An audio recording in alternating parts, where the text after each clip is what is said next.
guard against the acquisition of unwarranted influence, whether sought or unsought, by the military-industrial complex.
Okay, guys, welcome back, everyone. Tyler had to leave, so I took over the stream. This is part 2. You guys probably heard the heavy discussion we ended with. Want to make sure you guys know that we didn't end it because of that. Tyler actually had to go, so we will just continue now with part 2. So enjoy it and make sure to share it around.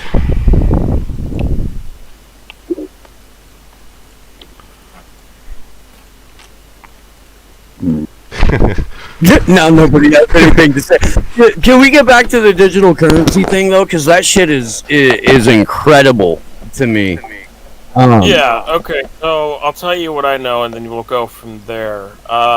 So about 2017, 2018, I had a source in Biz for the Bank of International Settlements, basically say that China was working on currency. And they would have the digital currency live within the next couple of years. I believe it was 2017 when I got that information. Might have been 2018. But China launched their digital currency pilot program in early 2020. And India is also working on a digital currency, even though they just banned cryptocurrencies.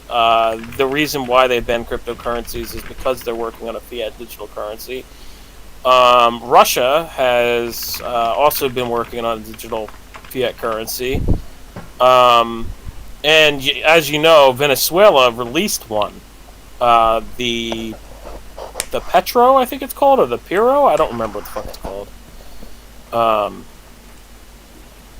So yeah, I mean it's very interesting what's going on with the digital currency situation, and the U.S. during COVID there were several senators that proposed a digital fiat currency and wallet for dispersing the COVID funds, and I've heard rumors that they're getting ready to do that for dispersing COVID relief funds and future COVID relief funds by using a digital dollar and dispersing it to people's wallets that way. And the wallet would be kind of connected to people's social security numbers and blah, blah, blah, blah, blah. So I've heard rumors about that. You just said before we went live about how at the World Economic Forum, they had a event that was basically titled the Digital Currency Reset, so you can jump off there. Well, it was, man, we watched probably 30 hours of World Economic Forum panels a couple of weeks ago, the Davos panels, and the resetting digital currencies one was incredible to me because the woman who opened it was the founder and CEO of like Africa's first crypto exchange or something like that, and she was not African, very much not African. And she said, because the theme for the World Economic Forum is rebuilding trust, which is hilarious in and of itself, that she wanted to open the panel on cryptocurrencies with like hoping that there would be a massive shift in trust in terms of the asset classes, faith in the traditional market and the crypto market. And there needed to be some sort of shift in order for that to happen. And 24 hours later, the GameStop and Reddit thing happened, and there was a significant reason for the asset class to lose faith in the traditional marketplace. And within 2 weeks, several $1 billion from the asset class has been pumped into the cryptocurrency market.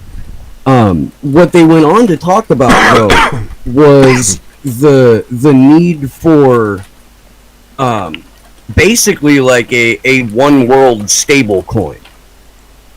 And that's where like my cryptocurrency knowledge, thin as it is, kind of falls short, because I don't understand the mechanisms between squeezing out one particular coin or another. And I see merit in the zealotry that that Bitcoin maximalists have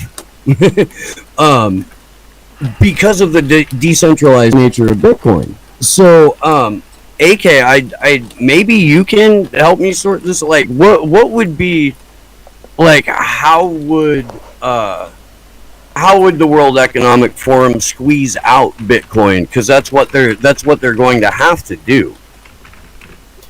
They can't. It's computer code. That's the thing. Like, you can... Okay, so they could ban cryptocurrency all over the world, right? It doesn't matter. People will still transact on it. People use VPNs and transact on it. There'll be a market for it, no matter if they banned it. If they banned it, it'll go up in value like nothing you've ever seen. Because now it's a contraband to transact in. It's now illegal. They just gave it more power than anything. They can't. They wouldn't do that, first off. There's so many billionaires and millionaires that are now buying Bitcoin. If they really want to cause a real revolution, I mean, they would ban cryptocurrency. Because if they did that, there would be... I guarantee it. There would be fucking riots. You know why? It's messing with people's money. It's the one thing you don't fuck with. You don't fuck with people's money. Once you start fucking with people's money is when people get really pissed. And, yeah, like, they can't stop computer code. China realized it and eventually unbanned Bitcoin. It took them a while.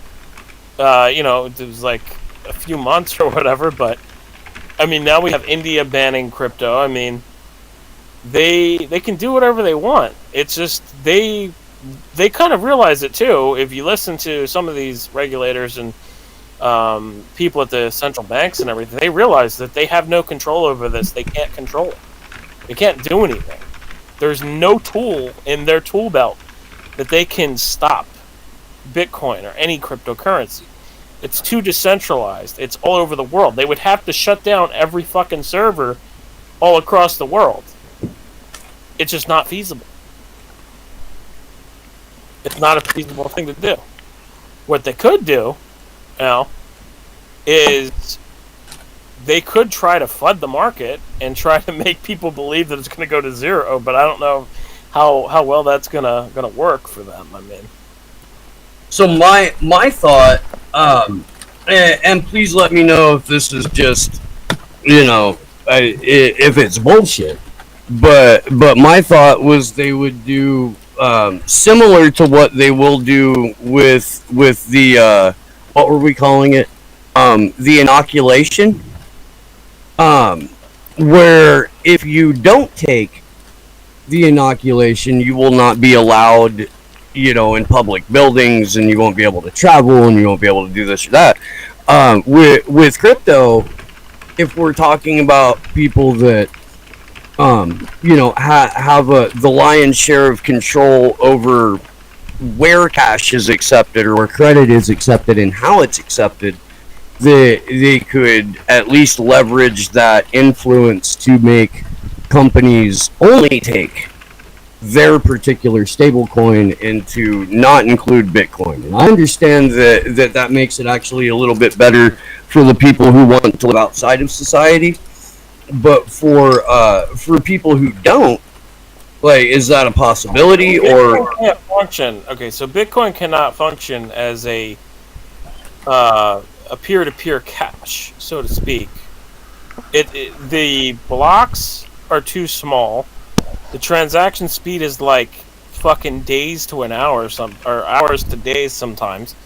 It can't function as a peer-to-peer cash.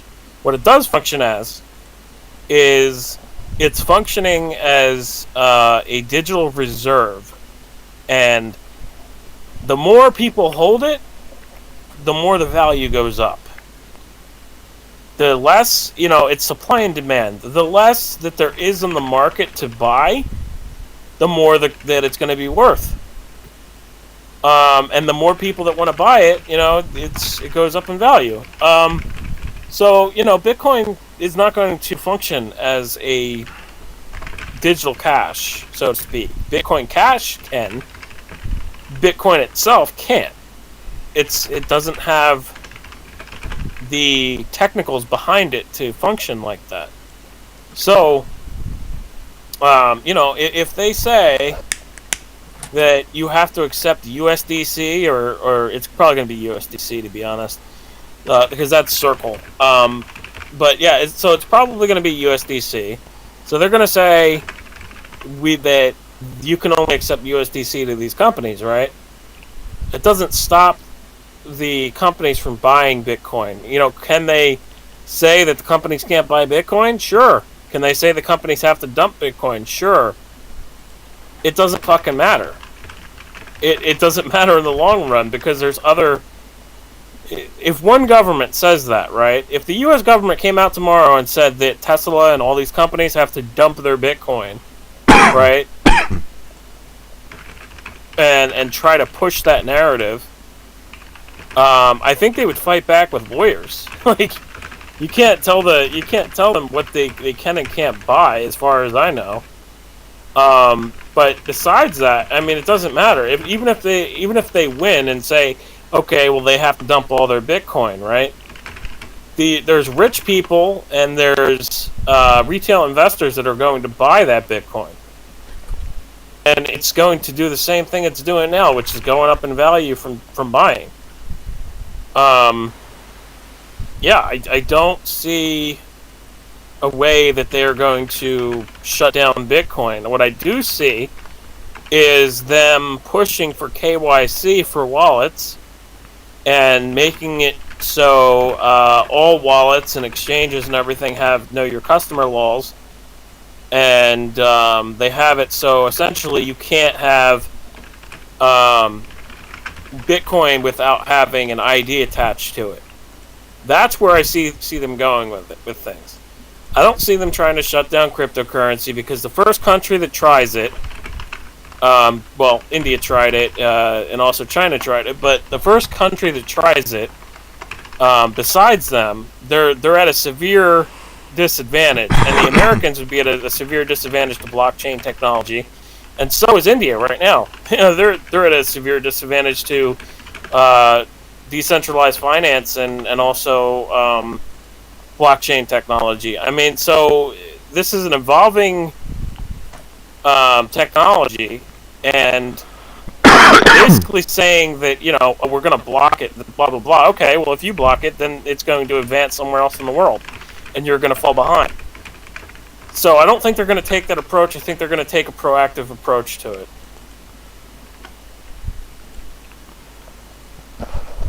I did crypto today, AK. I did some. Did you see my Prime? You get my trades, right, on Prime XBT.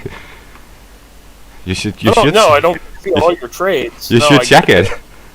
I get the fees. Yeah, oh, you got plenty of feeds today. I can tell you that. I made like $3,000 today in one day. That's that's the power of it. And if you can say it like that, I mean, Yeah, I can honestly say it like that. I mean, Bitcoin went up wild to like almost 50K, and I was like online at that moment. So I was making all these smaller trades, and literally like made a lot of money from it. And usually I don't make it. I lost a lot of money there too. You know that. But I pretty much made up for everything, I think. So yeah. well, the thing is, most traders, every trader is going to have wins and losses. It's a matter of having more wins than losses. Yeah, I So, definitely have those. I have like thousands and thousands of trades I end in the plus, but sometimes my ego doesn't allow me to close down the losing ones. So that's my weakness, pretty much. Like, yeah. Yeah, well, you gotta better that. You gotta use stop losses and everything. But somebody just said in the chat, the credit cards are now building reserves, and yes, that's true. And that may be why Elon did what he did to show his hand and troll them. Yeah, I 100% believe that too, because he was trolling with Dogecoin. Yeah, but And- Tesla jumping in on Bitcoin does give an opening for all the other companies to do the same. I know Tesla had, I think it was 16 or 19 billion in hard cash, and they converted 1.5 billion in Bitcoin now, which is a clear message. I mean, it is almost 10% of their entire savings. Yep. Yeah, you hit it right there on the nail. Yeah, you hit it right there. It's 10%. And It is. And there is something behind that, right? It is 10%, and that is a financial rule. Yeah. Now jumping back to, or maybe we should soon jump back to the discussion with Alamo or about not with Alamo to go back on that discussion. Like, but this is like a calm down topic for a second. Well, hopefully you guys can be calm discussing this too, because I think it needs to be outed. Well, I don't want anyone to call each other like retards and stuff on air, because that we don't need. Yeah, that's another way we'll get banned too. But I mean, yeah, just try to be a little bit careful on the wordage used. The banning is not a big issue, though. I mean, we broadcast in Russia too on VK, so whatever. Yeah, I'm not saying censor yourself. I'm just saying, just think about the words that you use because of the algorithm, and we don't want to get banned and have to start all over again. I mean, it's been fucking years doing this again to build up the channel, so. Yeah, well, I'm not going to say like you can't say what you what you want to say or what you believe in. I mean, like, well, risk all the bans. I don't care about it. The only thing I want to ask is please don't insult each other, because this is just we have our own opinions about things, and we do our own research on things, and we will disagree on many things. So we have to at least have respect to each other. That's the only thing. For the rest, I really don't care what is said on air or whatever. We will get banned in the end anyway. I mean, it's 2021, and activism online on mainstream channels is pretty much over. So, yeah, in that sense, we will not be allowed a year from now. So we will all be gone. We will all be replaced by the commercial, semi-activists, either state-funded or commercial-funded. We will all be replaced by them. I don't have illusions. We will build our own network to stay alive, but. We better get it over with now than that we just pretend that we will have our YouTube channel a year from now. We won't. Simple. Yeah. No, I believe that too. Yeah. I mean, we're all on the list, Alamo. I mean, like, whatever we say, we're going to be removed. I mean, I don't have illusions on that. They remember that with Facebook they didn't even convert our videos anymore, and I mean. People who are allowed to stay are the people who make money with shit, and we don't make money with shit, so whatever.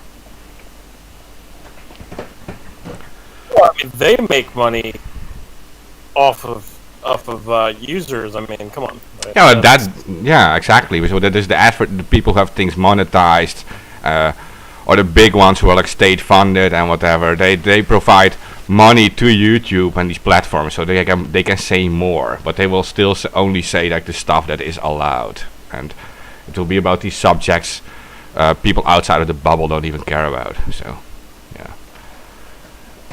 Well, maybe we could like come up with like super edited, sanitized versions that you could still play on Facebook or one of these places.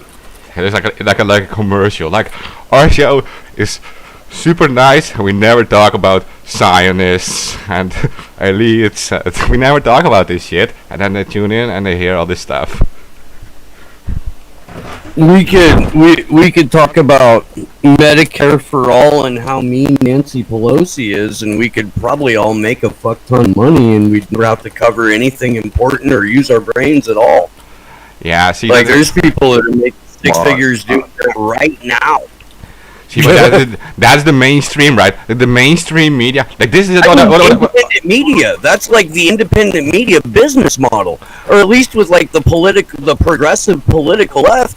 They show a clip of mainstream media, they wag their finger at it. But that's the problem I have, like, Steve. Democrats bad, and then they pretend the national security state doesn't exist. Maybe once every 6 months or so, they'll mention Julian Assange because one of their audience members super chatted them and said, "Hey, will you please fucking talk about the biggest press freedom trial in the history of always?" And they felt guilted into doing it. But broadly, the show is what I just described. See, but that's the problem I have with it, Steve, and that is that the mainstream media. Hey, I hear myself. The mainstream media will talk about like a subject. Like the mainstream media will make something trending. Like some AOC did something bad, Bernie Sanders did something bad, or Trump did something bad, and the so-called fake alternative media jumps on that subject that the mainstream media pushes and makes that the whole thing. And then they will say they will be like, "Oh, we are so savage. We have a different opinion." But you are still on the talking point the mainstream created. Like, you don't talk about your own stuff, you talk about the mainstream created this talking point and you're going to be savage about it. We have a different opinion than the rest, but you're talking about that stuff the mainstream pushed on you. So, yeah. Yeah, this is why we do the opposite of that on Slow News Day. And on the Assange vigils, we go get independent journalists. We go get people that are, not operating under the auspice of a corporate entity, and we ask them what they see when they, open their door. And holy fuck, man! Do we get hated on for that? Yeah, whatever.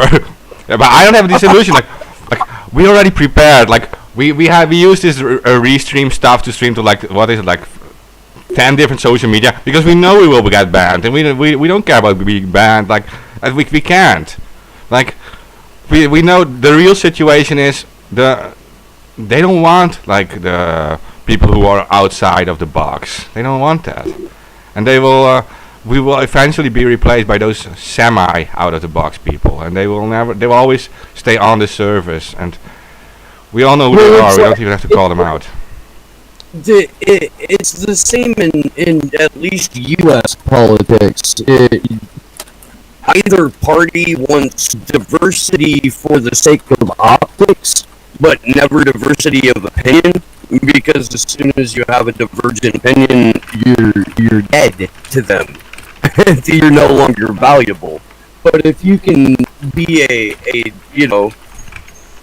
fucking fundraising image, great. We need that because that's how they operate. God, it's frustrating.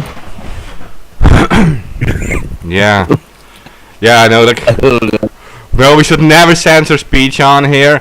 The only thing we should do is not insult each other, please. That's the only thing I want to ask.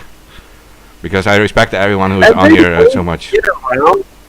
There's ways to get around the words you're not supposed to say on YouTube. I'm trying to get Whitney Webb to beg Tim Dillon to write like the 7 subjects you can't say on the internet kind of thing, like an homage to George Carlin's 7 words you can't say on TV. I feel like there's a number of subjects that you can't talk about on YouTube. More than Eh. 7. That's all I got to say. And well, I mean, you go for the comedic effect. You limit it to something you can get in a bit, and of course, there's probably more than 7 words you couldn't say on television. You know, Okay. but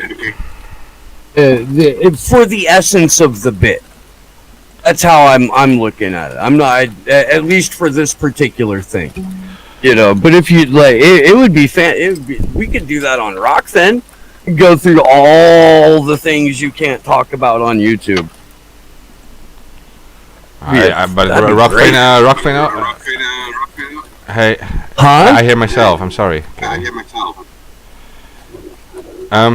Yeah, okay, so I had some complaints about Rockfin too, not for myself. I mean, I have no experience with it, but some people said they weren't allowed on Rockfin and stuff, and they're, yeah.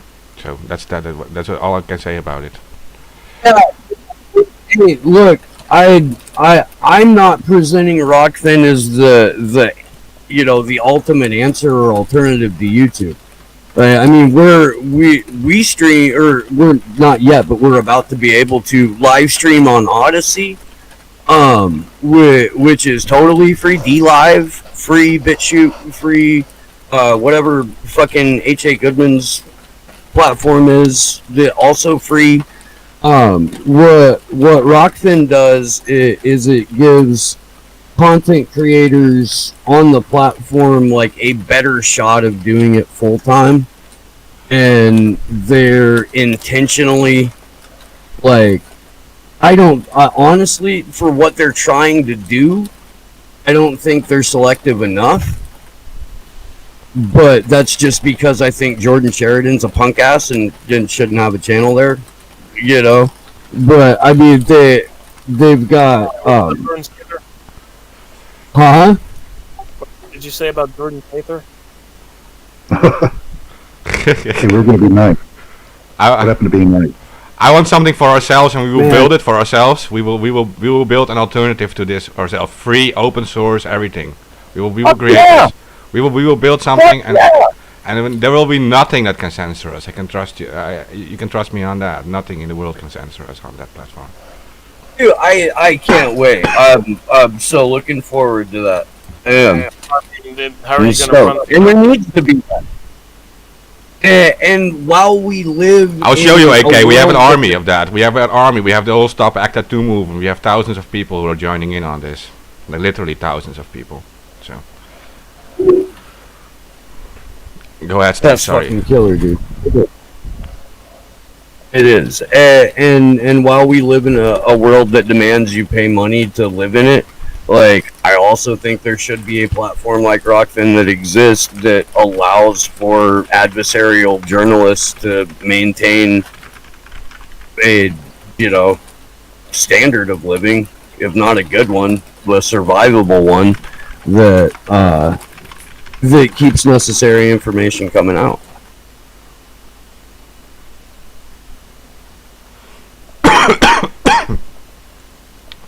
Hey, I don't If know. I had a passport, I'd be occupying Belmarsh right now. So, Yeah, yeah. like, camped out in front of it. But I'm not allowed to get one of those at the moment. Guys, should we touch on the previous discussion again with the thing where we ended the other episode and try to going calm or something? Ah, man, we lost the whole path there. Oh. I mean, we could try, but I Yeah, well, think we're- you had some things to say, and I don't want you to feel like you're limited in speech or whatever. That makes me really feel really bad about this. well, I'd already said most of it. I mean, I mean, we could rehash some things, but I don't know. Let's see, how could we re-enter? Yeah, well, what's obvious, because we discussed about social media and censorship and all these things, it is obvious that there are people in power who are controlling our speech, right? Who are controlling what we are allowed to say and what we're not allowed to say.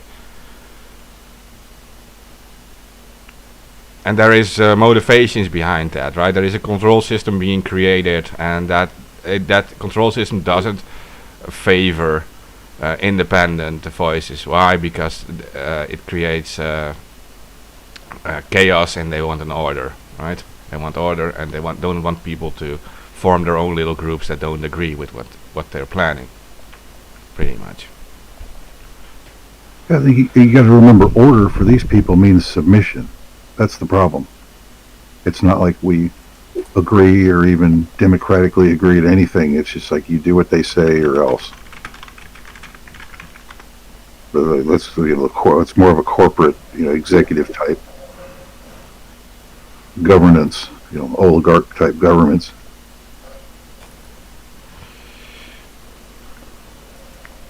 Yeah. Well, I argue that it is actually the people who control the governments, right? I mean, the governments are tools for them. And more there seem to be agendas associated with that. I mean, the biggest agenda I see, like for Europe, is like why is there a need in Europe for anti-Semite laws to govern speech? Why is that necessary? That is what that is in Germany mostly then, right? I mean, no, I think they have them in Italy now. Russia has, at times, I believe they still have it now. It's pretty much in the, I guess say Eastern Europe, southern, some Mediterranean areas. I mean, there's pretty, and I have a map of it somewhere, but it's all the countries in Europe that have signed on to anti-Semite speech laws. Why is that necessary? Why is? Well, I don't believe in Why any. is allowed? Why is that speech not allowed? Yeah, so I don't Why is believe that? in any. I don't believe in any restrictions against free speech. It's just like you. I feel you're allowed to say everything, up to the point that you're actually asking to say only white people are allowed to go on the bus, right? Or only that's pretty much it. That's where you're actually calling for action against certain groups, like in that sense, like restricting certain groups. And for the rest, because then you're conflicting with the law that gives them the same rights as you have. For the rest, you should be able to say everything, right? I mean, That's right. Yeah, you can say those things, but there should be some elected officials or some legal system that intervenes and says that that's not right. Now that for a long time in America that went on, and it took how many decades to solve that. But I mean, I could ask a question here. Why did it take so long? If you have all these agencies and they're supposed to be stepping in, it's just like, why didn't it happen? It's just like all the criminality now. There's very few, true government criminals, having any kind of accountability for what they've done. yeah, And, why is that? The why is because there's all this corruption. That's really, it's like why. the thing is, Elmo, when you want more rights as a people, it takes takes tens or hundreds of years to fight for these rights, right? Free speech right, takes hundreds of years to get it. But when people in power want to remove your rights, it can be done in a day. And that's the thing. We have to fight for hundreds of years for equal rights and these things. Yeah. I mean, it took. I think we have a constitution here. What is 1847 or something? 1845. It was created, and before that, thousands of years, we didn't even have equal rights in the constitution. Nothing, right? So that it took so long to get it, and then you lose it, and we lose our speech now, and it goes in a matter of months or weeks or days. That's why this fight is so crucial, I think. Right. Yeah, that's history. It just amazes me. You look back in history and you see how long it took to build up that Western civilization. From the Magna Carta on, and all the other acts, etc. Kings going along. And you finally get to some kind of equitable position. Maybe after 500 years. It really takes 500 years to just do that little bit. You know, it's just amazing. And that's after, you know, but like say before 1200, you know, what you had the right of kings, you know, so you had no rights for like 1,000 years through the Dark Ages and all the rest of it. But Yeah, you did. And so there is one thing, like you can say like we have to silence certain speech and we can't have certain discussions. And I've seen the damage that's already being done. Like with that, we had the whole climate stuff going on with the Greta Thunberg and things, and all these scientists were like walking like in line behind that, right? And at some point we have these fact checker websites, and people are no longer allowed to doubt it, to say like climate change is not created by humans, it is a natural phenomena, and there's certainly some evidence for that opinion too, right? I mean, but you're literally not allowed to have the discussion anymore. Until we can see complete climate data that incorporates geoengineering and fracking, a number of other things, we're not going to have complete climate data. So you can't take on face value anything that's coming from those guys. I mean, obviously poisoning the air and water and ground is going to have deleterious effects on the planet. Like that shouldn't be argued. I was just going to say, that's the thing. I mean, it's a mixture of both. It's a mixture of natural climate change from cycles of the sun, heating and cooling, right? And then also from these rich bastards that keep on drilling into the earth and siphoning oil. You know, they are causing various different problems with the earth. I mean, it's not rocket science. Like what's going on? I mean, yes, the carbon emissions and all of that is going to cause problems. I don't think anybody argues against that. It's the fact that they're trying to these rich elitists are trying to blame mostly the human race and population size for climate change. And it's like, well, you know, you use more carbon emissions than anybody flying on your private jets. Like, I remember years ago, they went to a climate conference, and they used more carbon emissions than most people use in like a year or something like that. I remember seeing that.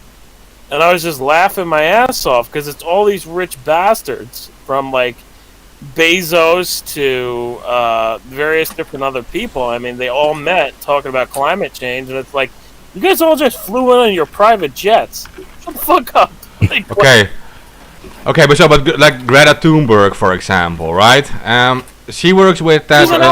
But she works with that Louisa Neubauer. Louisa, and Louisa works for One.org. And One.org is sponsored not only by Rockefeller, but is also sponsored by Coca-Cola. Now, Coca-Cola is one of the biggest polluters of the planet with microplastics. Like, they create all these plastic bottles and stuff, and this tiny little plastic particles are like like literally ruining the soil, right? And they're literally going into your body, and you're drinking microplastics from these plastic bottles. And Coca-Cola openly sponsors that Louisa Neubauer, who is with on every protest with Greta Thunberg, and they also wrote an article promoting Greta Thunberg. And when I called them out on that and the microplastics, they removed the entire article from the Coca-Cola website. I have the evidence on Twitter, and I mean, I was with Terrence and we were calling them out on it, and they removed the entire article from Coca-Cola. So, yeah, that doesn't make sense to me. The article I just dropped in our chat, the manufacturing of Greta Thunberg, the Cory Morningstar piece, is a vital must read. That Greta Thunberg is a marketing event, and it's kicking off I don't know, man. What can really only be described as an emergence of children as a form of volunteer labor, in terms of being the brand marketeers for a climate movement that essentially the people who are guilty of causing the most damage to the planet are going to hijack what's left of it and ransom little bits of it back to us. Well, And that's what Greta's doing. Yeah, and Greta Thunberg, she's literally on the promo poster. She has these two. She has blonde hair and she has these two pigtails, right? That is literally from these Nazi propaganda posters. She's like a copy of these Nazi posters. They always use the blonde girls with the two pigtails. That's the major propaganda Nazi method. And Greta Thunberg, her mom, says she wrote a book, and in that book it says that Greta Thunberg is the only person on the planet who is able to see CO2 with her naked eyes.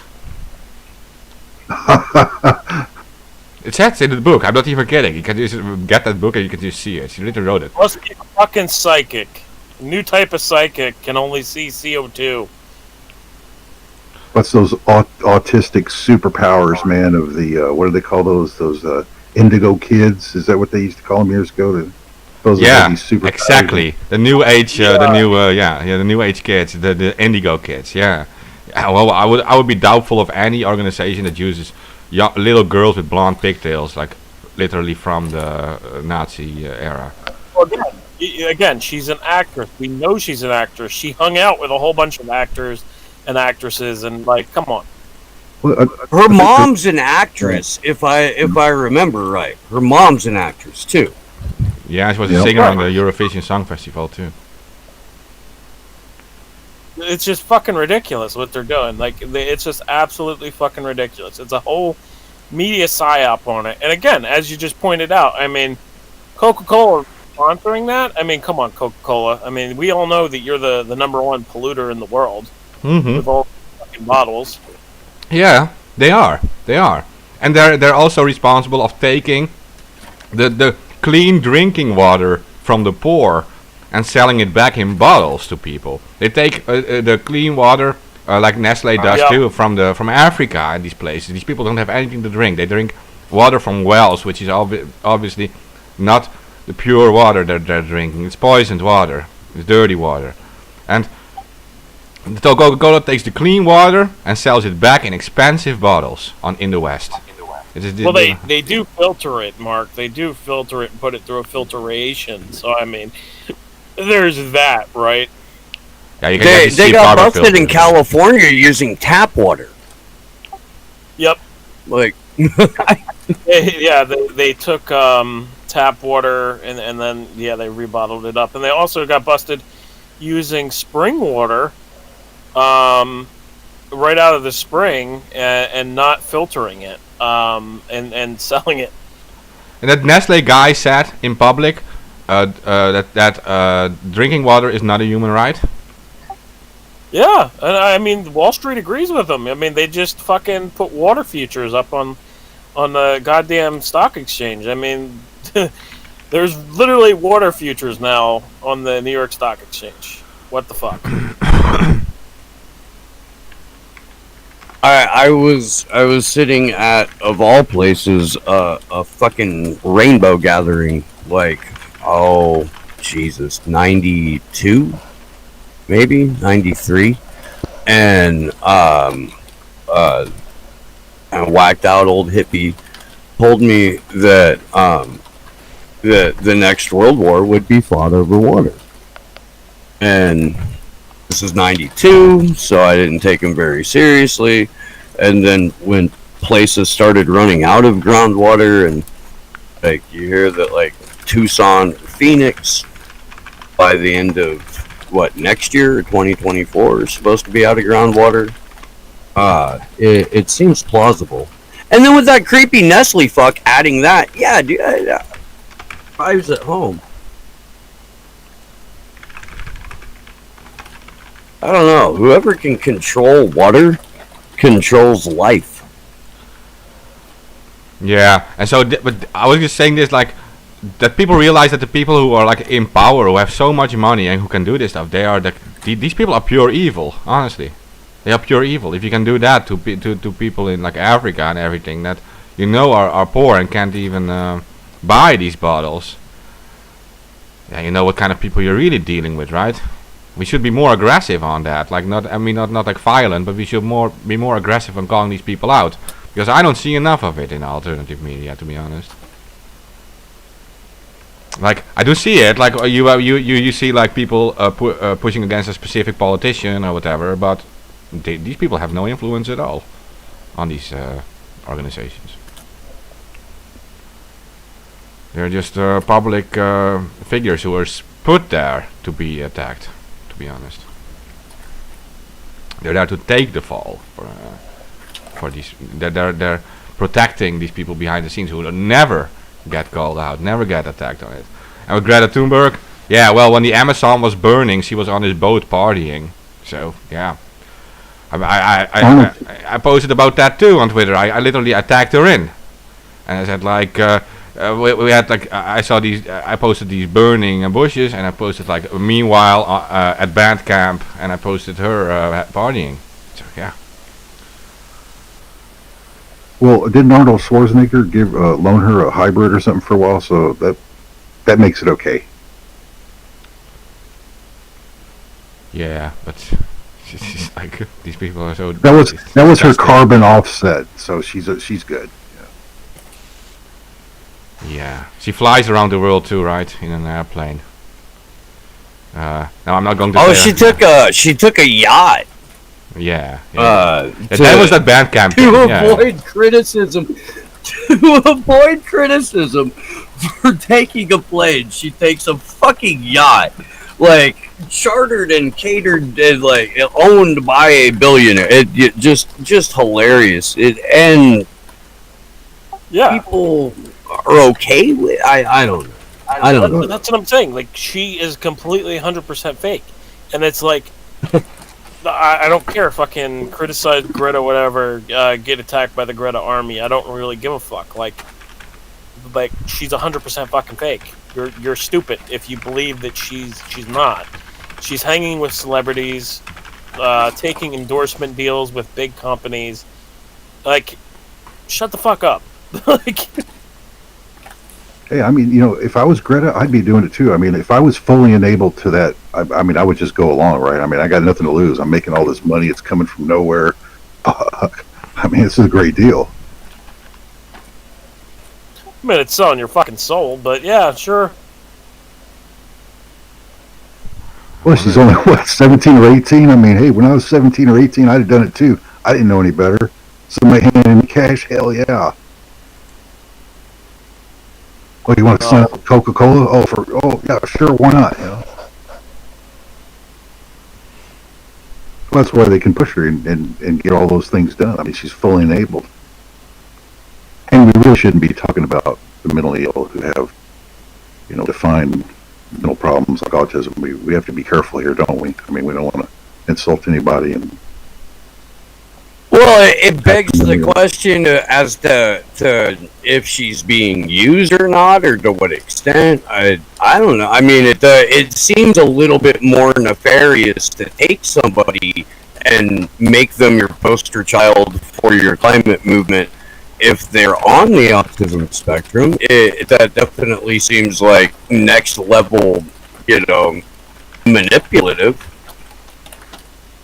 Yeah, paid for it. So come on. That's true. Yeah, I wonder. I don't know. The thing is, like, I don't think anybody here on the panel is saying that all of these companies aren't causing damage to the Earth. It's the fact that she's getting paid by the fucking companies that she's criticizing and saying about climate change. That's the problem. Like, I'm pretty sure everybody knows like all the problems that these companies cause to the longevity of our Earth. Like, I mean, there's various different things that they do that damage the Earth, from plastics to drilling for oil to the factories that they build. I mean, come on, like, and then they blame the human population. Oh no, there's too many humans. Well, what do you want to do? Get rid of some? I mean, Well, China tried that, but then they get chastised for it. It's like the moment you actually try to do that, then you're the bad guy. So the guy who has the permits and runs the agency that approves the equipment for deep sea mining, which sounds perfectly safe. Also owns Time Magazine. It's Mark Benioff. He also owns Salesforce, and Time Magazine frequently puts Greta Thunberg on the cover of the magazine. And there's a number of different events that Mark Benioff has been responsible for sponsoring that Greta Thunberg has been one of the keynote speakers at, including the World Economic Forum.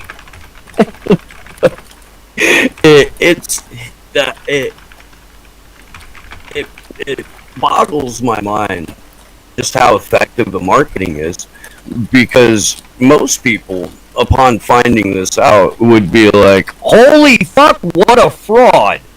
Yeah, and then they would want accountability from everyone involved, whereas the majority of Americans are either busy screaming at a teenager or screaming at, like, I guess, corporations in general, but haven't whittled it down yet. well, that's the problem. I mean, people have such low levels of attention span. I mean, they see one thing and then forget it, and then they're on to the next thing.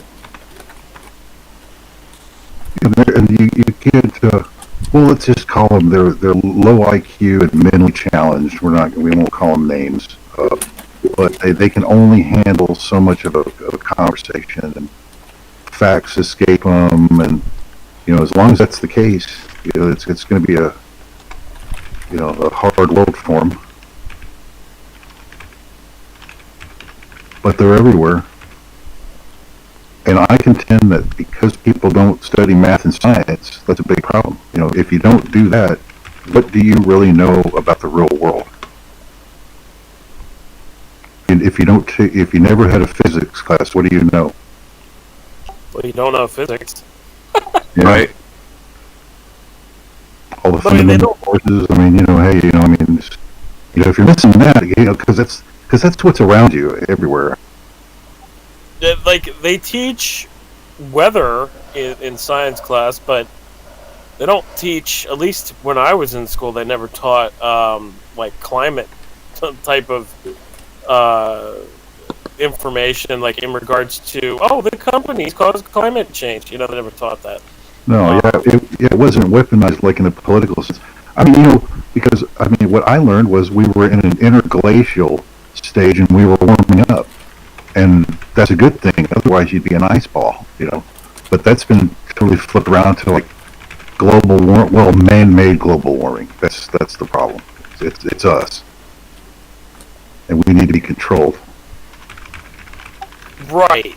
Yeah. No, I agree with you on that. I agree with you on that point that they use the words man-made global warming, and I think global warming is a facade.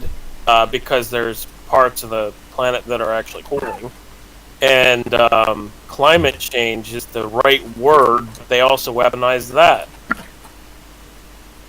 When they first came out in the 70s, that it looked like there was global cooling, well, that got hyped.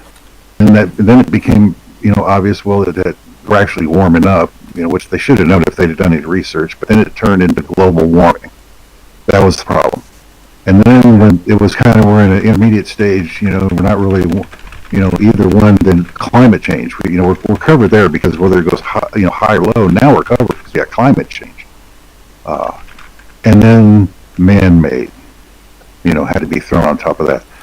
But you notice that if you ask them to separate the naturally occurring warming from the man-made part, they really don't seem to be able to do that. And there's a reason for that. Because they probably can. I challenge them to do that. Oh, that would be awesome. I would wager that at some point, some clever titans of industry and some clever politicians realized that they could dovetail their financial and political agendas around the climate, and that they intentionally forget to tell people when they're telling them what's wrong with the planet that the only constant in science is that science is never settled, and that it is always subject to new information, and that it can change. So when it's financially and politically convenient to say it's global cooling, then that was the message. And now that it's financially and politically convenient to say this is man-made climate change, and no, you can't see any information about a number of different things that all affect the climate. This is the science that we're presenting you. The science is settled. It has spoken. We have produced the results, and there is it has been significant political and financial gain based off of that narrative. Yeah, absolutely. And not only just political and financial gain from that, I mean, but these companies, they continue doing what they say they shouldn't be doing. And they keep, like, it's so ridiculous, man. Like, absolutely fucking ridiculous. As Mark pointed out with the whole Coca-Cola situation, I mean, I remember seeing, I'm pretty sure there was a Greta Thunberg Coca-Cola commercial. And I was thinking, the same shit that Mark just said before about, like, plastics and everything in Coca-Cola. I mean, and not only just plastic, but also the aluminum cans, and how the tabs on the cans get caught on birds and all other types of different animals in the sea, and you know it's all full on pollution, and it's like, what Coca-Cola? Like you're against pollution and fucking against climate change? I mean, you're the one of the number one causes. Like, what the fuck?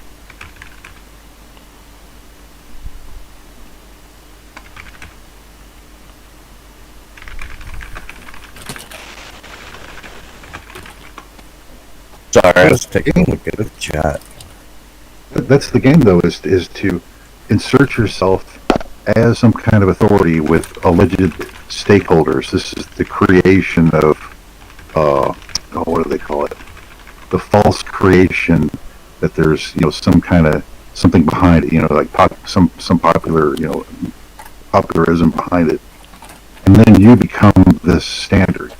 I mean, it's total nonsense, but this is how they think they create legitimacy and create, it's just like we get some people and we call them to a meeting and we call them stakeholders. And now we got all you stakeholders that are actually, you're the important people and important to this mission, and we need you to get out there and say all these things. And then, of course, when they've done all that for you, you conveniently get rid of them because it's been legislated, and now you're the king of the hill and you don't need them anymore.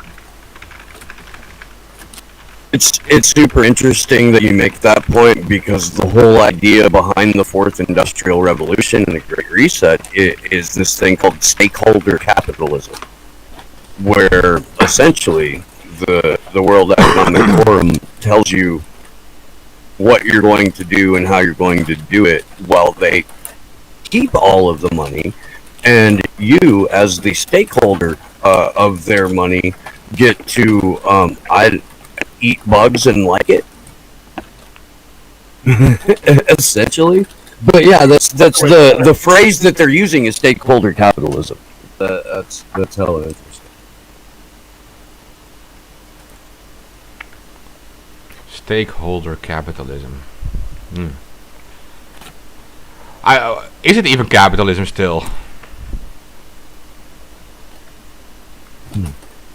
Is it like in the sense that the workers don't own the means of production? Sure.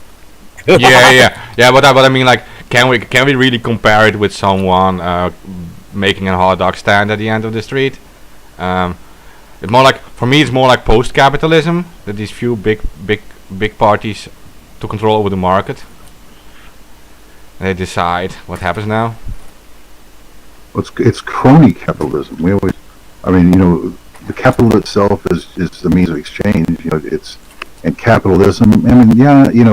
If you're in the game of using capital against people, okay, capitalism can be bad, but it's really crony capitalism. That's the problem. All these cabals and banker cabals that are around and have special rules for themselves and nobody else. They can float. Well, here's how the biggest transfer of wealth has happened lately is you have big banks floating money to rich people at low interest rates, but credit cards don't seem to be affected by low interest rates. There's a definite two-tiered system here. It's like as interest rates fell, credit card rates didn't really fall that much. And they can get money at 1 to 3%, but yours is still 15 to 20 or higher. So that's how you take money from, as just a banking way of doing your banking business. That's how you take money from the little guy and give it to the big guy. The little guy can't speculate in real estate and all these higher end transactions and get all this cheap money. They can. That's how you do it. See, that's a real conspiracy that takes place in front of your face all the time, and nobody really sees it because that's just the way it is. Allegedly, that's just the way it is.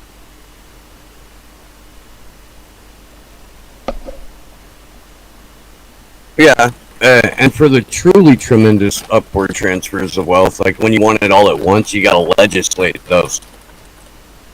Yes, we need to. And Right.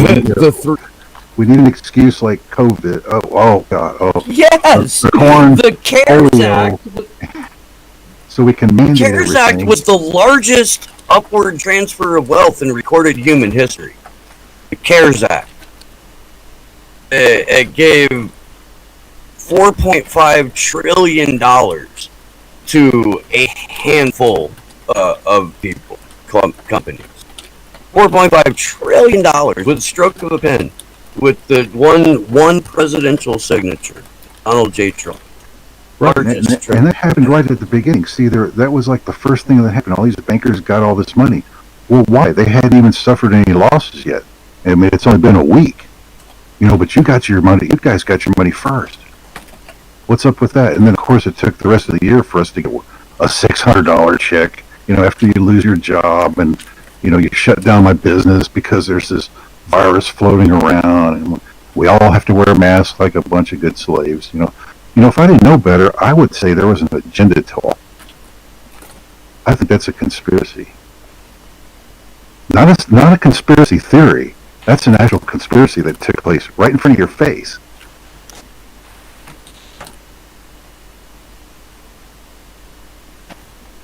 How can you be here a year later and still, be under this, it was 2 weeks to flatten the curve? Why are we here a year later still trying to get our rights back? What happened there, Mark? It's not just here in America. It's like global. What happened? No, that's fair. It's everywhere. It's not going to end.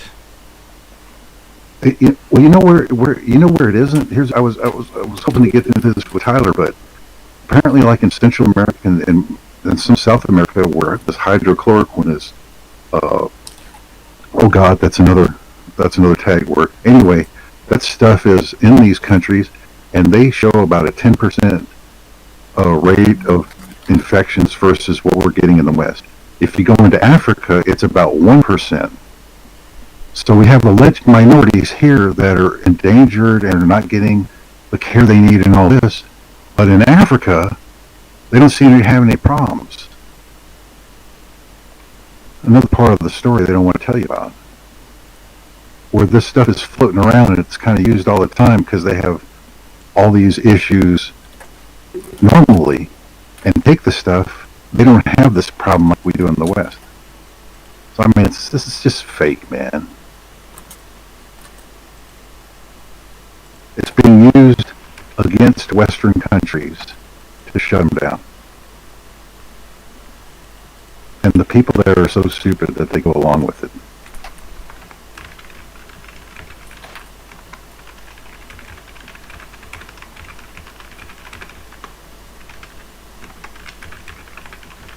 Are there any pandemic exemptions to your, I don't know what you call them, like charter rights or whatever in Europe?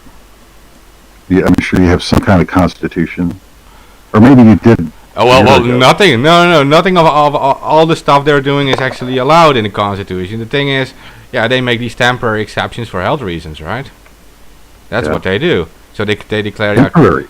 yeah, it's only allowed Temporary. technically only allowed temporary, right? That's Yeah, That's technical. well, it's the same here. That's the thing. It's just like the say in Texas, because I know that the rules a little bit better. It's like this is a 30-day deal. The governor can bark out an order for at most 30 days, and then the legislature is supposed to meet to either confirm it, pass some law or do something to confirm it. But none of that ever happens, and yet we're still here under governor mandates. Why is that? This is crazy. It's just totally illegal. Totally unconstitutional. And then there are no pandemic exclusions to the Texas Constitution, just like the U.S. Constitution. There's nothing in there that says, because there's a pandemic, you lose your rights. Have you watched the Corbett video on medical martial law being codified onto the books in 2009? I do watch some, Corbett stuff. Yeah. I don't. remember that. Definitely. I'll dig it up and I'll post it in the chat. It's something that we should all watch it. But yeah, 2009 was slipped into. Oh god damn! I'm gonna have to watch it again. But into a piece of legislation codifying medical martial law. And this is, 3 years before the first SARS or Ebola scare that was supposed to be the big pandemic that was going to get all of us, and that didn't really do what they said it was going to do, but they kept having all of these exercises about how to transition the West into a post-pandemic police state. And lo and behold, we finally got one.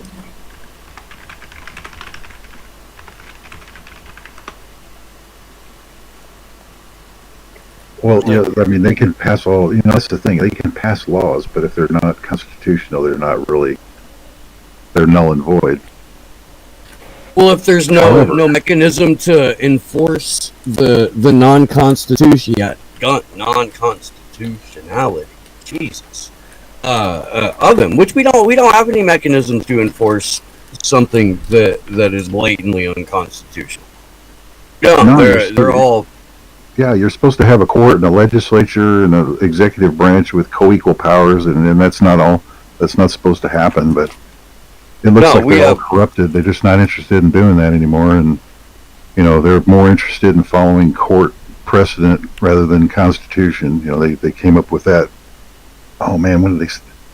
It was something called stare decisis, and that goes back quite a ways. But that's essentially their mechanism for pushing the following of precedents over the Constitution, and that's in large part how you got to where you're at today. That is all that matters now.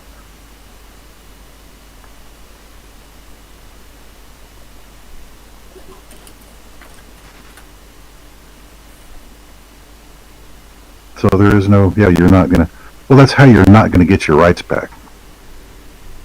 Because there is nobody fighting for your rights. At the basic level. I mean, they're fighting among themselves. They're fighting for agendas and special interest groups, but they're not fighting for the rights of the people as we knew it. Individual rights. Corporate rights are okay. Corporations are people, and apparently people can do whatever they want. I mean, that's a big stretch. I don't know how they got there. See, that doesn't quite follow either, but just do what they say when they say it. That's what's important.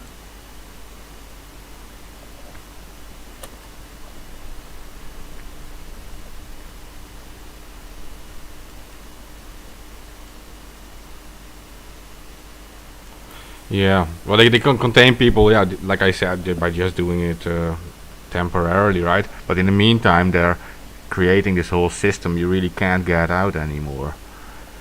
Like the whole digital system, like with the surveillance systems.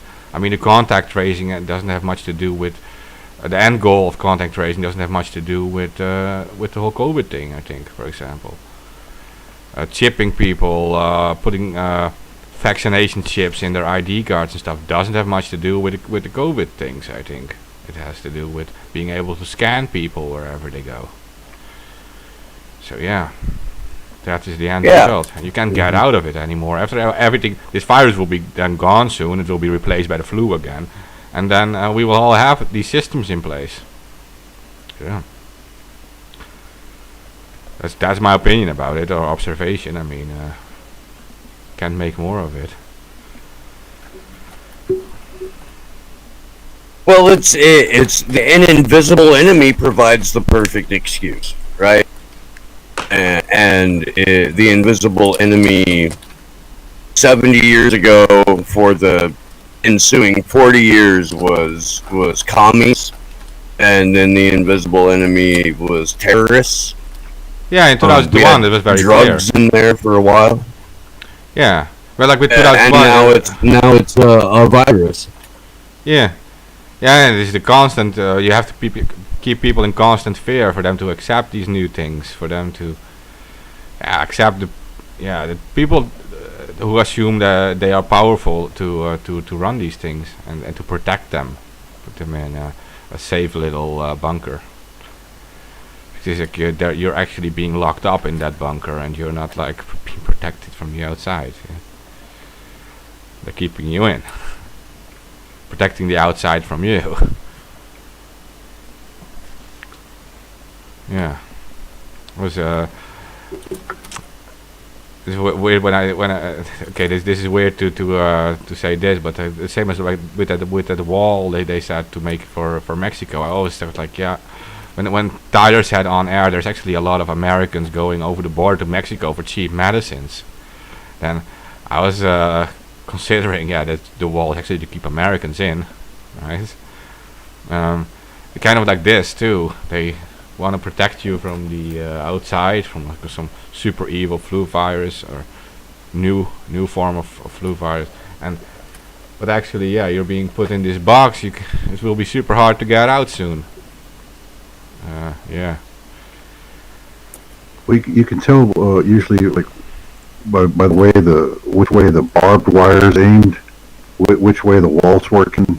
Sometimes you got barbed wire going both ways, so they want you out, and then they don't want you leaving. They don't want these guys coming in, but that's how you tell what's going on, which way the wire's aimed, and that can change.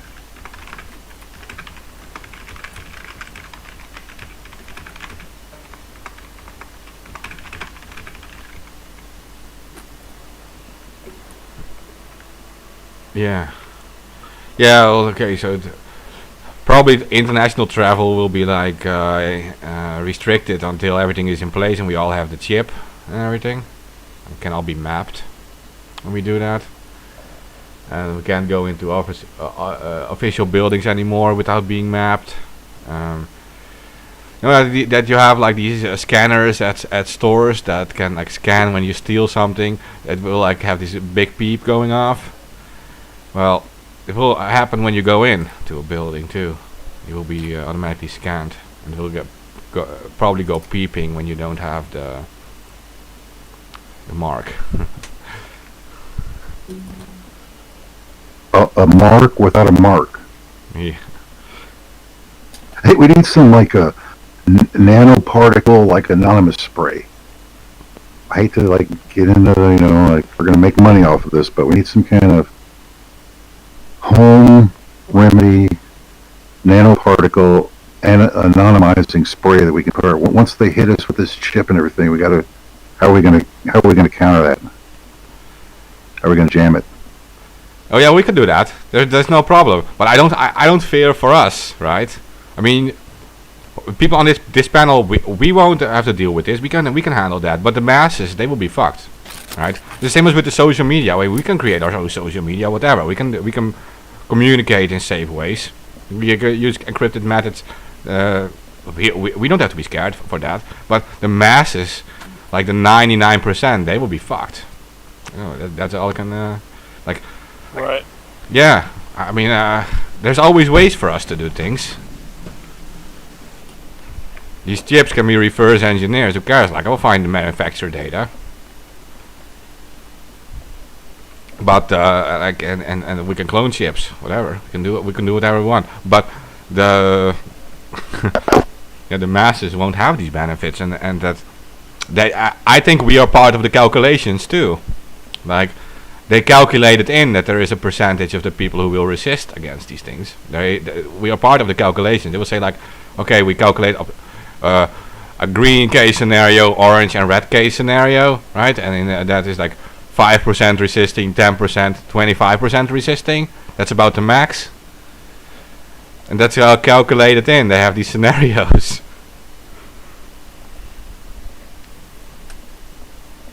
So in that sense, yeah. I have no doubt that they are well prepared for us.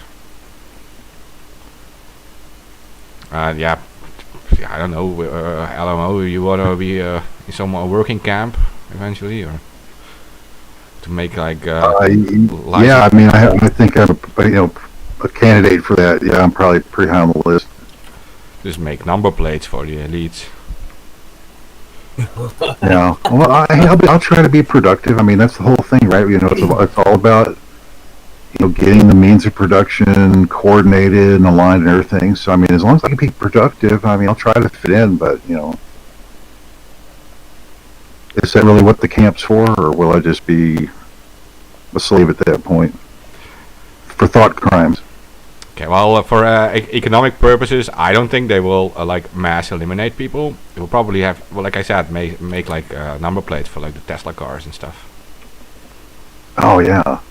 Well, that'd be just like, I mean, that's what they do in prisons. So I mean, I can deal with that, man. Prison's cool. Do you have you heard of Hayes Carl Alma? He's he's from Louisiana, but Texas singer songwriter. He's like Ray Wiley Hubbard's protege kind of thing. He has a song called "Live Free or Die," and it's about an inmate in the New Hampshire prison who all day long has to stamp out the license plate that says "Live Free or Die" on it. The irony. Yeah, dude. The irony of getting that on a Ferris license plate, man. That's double irony. Right? but yeah, it's a hilarious song. But yeah, he's got a handful of those. But yeah, it's a profound irony that you would have a license plate stamped by a prisoner that goes on the card in a state where you are not exactly. But you can die. So maybe that's the ultimate irony of it. It is the die bit at the end. Irony of I could have just wandered off into the metaphysical there. I apologize for that. I do that from time to time. Yeah, man, I hope I fit in better than that in this whole new world order, wherever we're going. But I'm not going to hold my breath. Oh, it's the woods for me. They can come find me. It'll be lit in the dissident camp, so it will. We'll find a way. I have faith in us. Of course. Yeah, I know. So that's why I was saying, like, we already know we're dissidents, and we already know what's up, right? And we know they're not going to treat us lightly, and history is not going to write well about us either. I mean, in the history books, we'll be like mentioned as conspiracy theorists, psychopaths, terrorists. That's how we will be mentioned, which is fine. I mean, we will write positive stuff about ourselves. We don't need them to do it, right? Right, we could write our own folk songs and then bury them in a time capsule, and then future artists would record them. Yeah. Fucking around here, but that's No, but I mean, kind of that's pretty much how it is, right? I mean, as dissidents, like, if we are losing, no one is going to write positive about us. I mean, if they are going to win, we are going to be erased from history. That every post we ever made on Twitter, for example, will be gone. Like, we have a whole movement on Twitter and on whatever platform, and there's a lot of like people like speaking like, free journalists, journalism not a crime. All that will be gone if they want to. There's like, it's that they control it. The thing is, like, there are groups forming, and we're forming like some kind of resistance, I guess. And people actually tune into this show. We have like a few listeners, and they must be getting aware of what is going on too, because of what we do. And eventually we will have networks of alternative networks, but the mainstream won't mention us in that sense. I mean, I have no doubt about that. But we are well prepared for that. What I'm scared for what happens to the normal people and how they will be, domesticated into all of this. Well, they seem very compliant. I mean, so what I've seen so far, I don't think they're going to have any problem at all, Mark. I mean, that's what scares me. It's just like they really want to be slaves. They don't mind being told to do stupid shit, and they're okay with that. And then if some government official says that they have to shut down their business because they're not essential, then hey, that's America, right? That's very American. That's what they want you to believe. Now, Meanwhile, we've had the World Economic Forum for the last 4 years telling people that we need to redefine the social contract and what it means, and then through a series of events, the social contract gets largely redefined, and people talk about it in those terms, in those exact terms. Well, it's just part of the social contract. Yeah, it sucks, but it's what we do. It's the new normal. Like, fuck you, but the programming was there. The predictive programming was in place, and it's happening in real time. That's what we're experiencing. And well, what's this social contract? I mean, I hear that all the time too. But a bunch of people at the World Economic Forum, a bunch of rich oligarchs at the World Economic Forum talking about a social contract. I mean, is that just cementing the shitty oligarch slave contract that we have? I mean, is that what we're talking about, or are we going to? That's what that's what the fourth industrial revolution is. Yeah, that's exactly what is being sold to the population writ large. Yeah. Yeah, under the guys that were changing it, we're really just cementing in place what it really is and how it's really going. And we the oligarchs like what's going on, and you guys need to accept an even shittier and shittier existence from now on. Do you have an understanding? No, do we have an understanding? You are 100% correct in that analysis. Yes. Yeah. And then everybody goes, oh, well, here's what happened at the World Economic Forum at Davos. It's like, oh, man, all the rich guys got together and they have these ridiculous things called the Davos Daily that some, like, I guess famous YouTuber, I've never seen her before, but some, like, YouTube influencer chick who looks like she's on the set of a late 80s Nickelodeon kids show. Like, down to the sweat outfit, the sweatpants and the sweatshirt, down to the outfit. And she comes in all like, yo, yo, yo! And, oh my, but she tells you what happened at Davos. And there's some clips with some talking points and some propaganda in it, and it is fucking horrifying. But you should totally watch them just to be like, what the fuck just happened?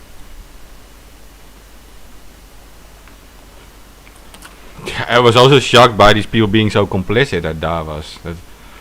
Where are the dissident voices among these people? Isn't there like not? Aren't there like countries like speaking up, saying like, I don't agree to this Davos bullshit? Like,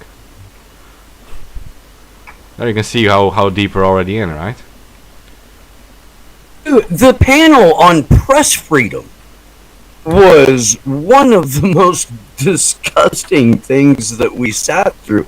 It was for like lower mid-level narrative managers sitting around calmly discussing how best to censor and filter information and how to manage narratives. It was vile. The dude from Forbes who ruined fedoras, just schmuck. He had the wherewithal to mention the number of attacks on journalists in the U.S. over the last year, but never once mentioned Julian Assange. Nobody on the panel mentioned Julian Assange. Nobody on the panel mentioned Craig Murray or Vanessa Beeley or Eva Bartlett. There was no discussion whatsoever of like rampant social media censorship, except for in glowing terms. It was vile. But yeah, I mean and as this is happening, we've got AOC and other prominent like liberal politicians sending out emails to supporters saying monitor social media and mass report accounts. When there is a discussion about censorship in Congress, it's Republicans and Democrats fighting each other over who should be censored. Not that there shouldn't be any. It's that's fucked up. Yeah, that's where it starts. First is one group being censored, and other groups, and they will increase the number of people who are being censored. It won't be decreased. Once there's like one group on the list, there will be a second one added. The one group will not be taken off. So it is only it is like the end of something, the end of everything actually. Like you write a book with the people you want to censor, and on every page you write a new group. You're not going to like tear out the pages anymore.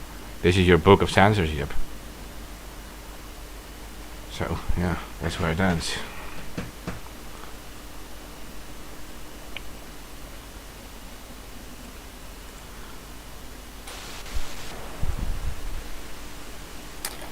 Yeah, occupy Belmarsh. Fucking That would be a good start. violate the UK lockdown restrictions. Show up with 100,000 people and stay in the parking lot. Fuck. Now, was Belmarsh the site of something that we can like tie into something historical and rights and everything else all at the same time? That would be clever, and well, that might impress somebody. Let's try to be clever. Okay, Belmar's not that I mean, old. So it's in. No, but it's where they, where they house the worst criminals, dissidents, and terror. They call it the Guantanamo Bay of the UK. They fought in the past torturing people.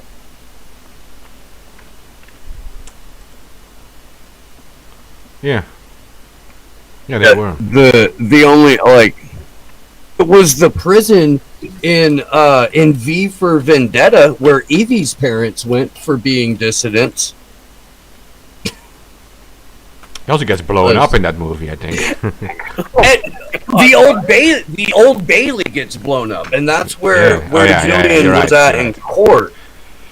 You're right. Yeah, the opening scene of that movie is the old Bailey get. Yeah, All right. Yeah, we do not condone that. We do not condone the blowing up of the Old Bailey. In case somebody out there does have that fucking idea, it was not us that gave you that. No. I will let these gentlemen speak for themselves, but I accept everything's on the table for me personally. I'm not interested in living under shitbags and royals or any of their other nonsense. You know, it's like 1776 all the way. You Brits need to wise up. You know, I don't know what's your problem. Why you didn't, learn from our example 230 plus years ago, maybe 204 years now. So now, I mean, it's like, why are you so slow? What's taking so long? Why do you love these people? Is it the way they abuse you and soak off the country and prance around as if they're somebody? Is that what it is? You know, that maybe some opulent placeholder for the past. You know, some history that's uplifting in some way to you. I mean, what is it? I think it's because the public largely believes that they're powerless and they're more like decoration. And I'm aware that that's not the case, but when my friends in the UK describe it to me as, like, oh no, most people genuinely think Parliament and the Prime Minister are, performing all of the functions of the state, and that the royals don't really participate. They're more like set dressing, like they complete the postcard, and that's just the mentality on the ground. Right. But magically they always seem to step in. Like, if we're talking about like that Spanish thing with the not the Basque. What's the other region there? Catalonia. Right. Yeah. Then they're out of the way. They're out of the way. But then there comes that thing, oh man, you guys are talking about freedom and wanting to split off. Well, then the royals step in and they squash it out real quick. Well, where did you royals come from? Sitting around doing nothing all the time. How come all of a sudden you can just step in and say no? What's up with that? If you're such useless appendages of the past that have no power, explain that. Somebody that's Spanish needs to explain that to me, how that works.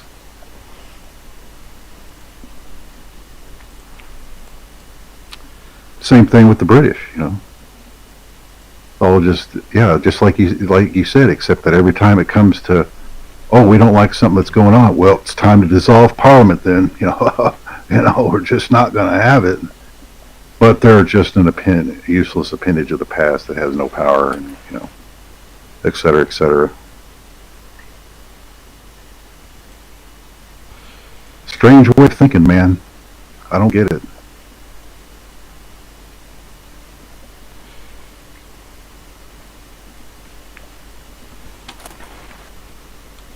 Well, Catalonia is a disgusting story, and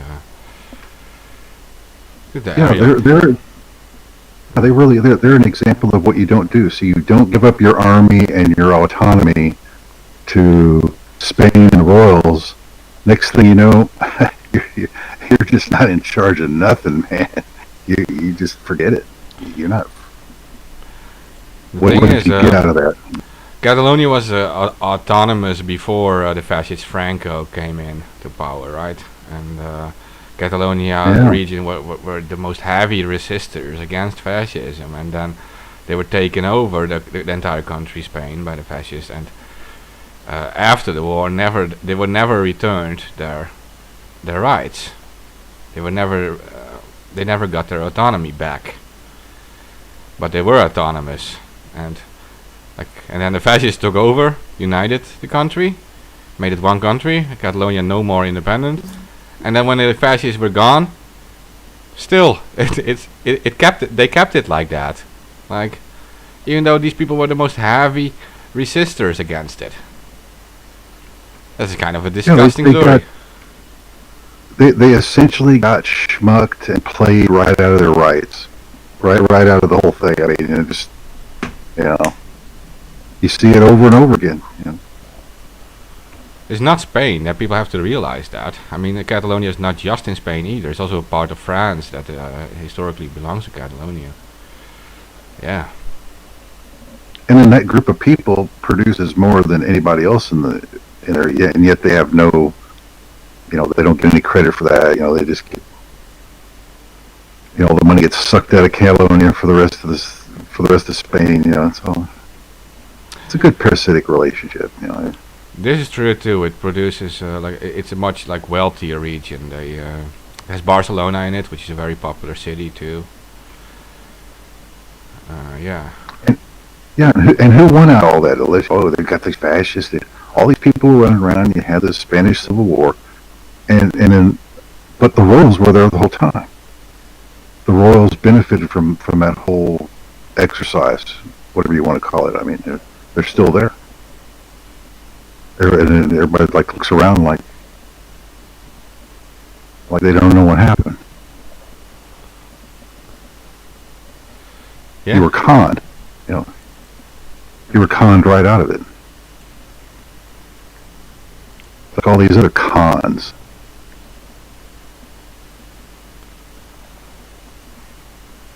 Yeah, it's a destructive history, and it's not just them. I mean, the Basque region is also historically autonomous, independent. They also want to be independent. You hear even less of those people, but they have their own language too, and their own everything. So, yeah. But there is plenty of other regions in Europe where people actually are historically independent, but they get pulled in by dominant states. Yeah. But you're right, and I mean these people in Spain, they even still make Nazi salutes and everything against Catalans. They tag houses of Catalans with yellow ribbons, right? That Catalan lives there, and they can harass them and stuff. Yeah. Even though over 90% voted in favor of independence, Catalonia. So, why? Yeah, that's when we were covering, and just it kind of slipped by. I haven't heard anything. Of course, attention changes over time, but that's an example there. Yeah, well, so the last national vote they voted for over 90% independence, and that was when WikiLeaks started supporting them and started writing about their independence, and that is when Julian got his internet cut off by Ecuador, because Ecuador is, of course, a former colony of Spain, and Spain still has its influence there. So yeah, it was pretty obvious when that happened. Then UC Global started all their bullshit. But yeah, you just don't fuck with the Spanish government in that sense.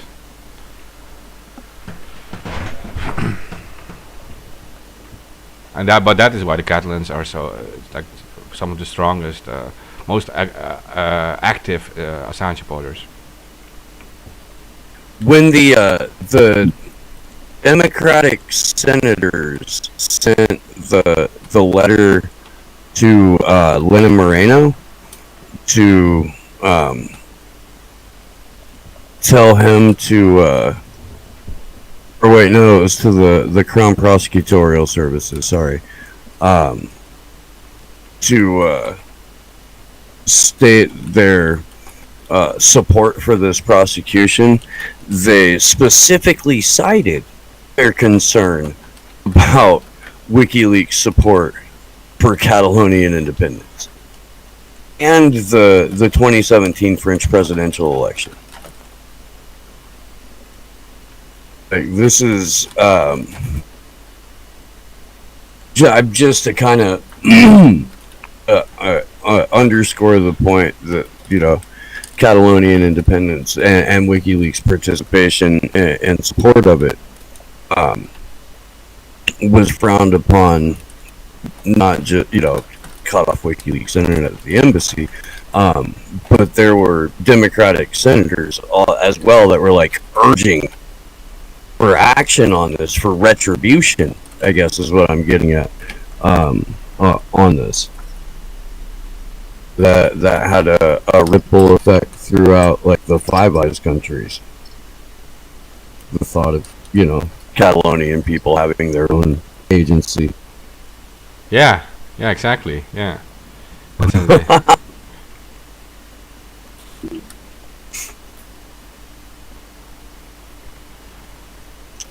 Just fucking wild to me. Do you know the particulars on that? Like how it would have affected other European countries had there been Catalonian independence? Like what would that have done in terms of scale of power? Like where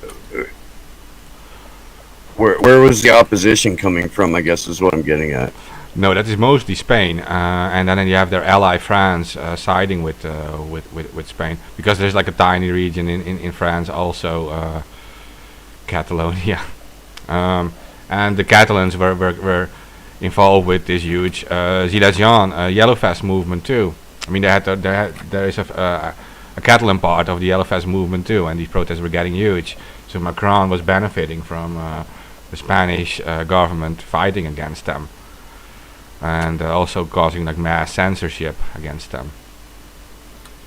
So, but in that sense, if Catalonia would be independent, no, it would just be a new European country, and it could just go into the European Union, whatever, if that's what they want. Yeah, that would not be a really big shift of power. I mean,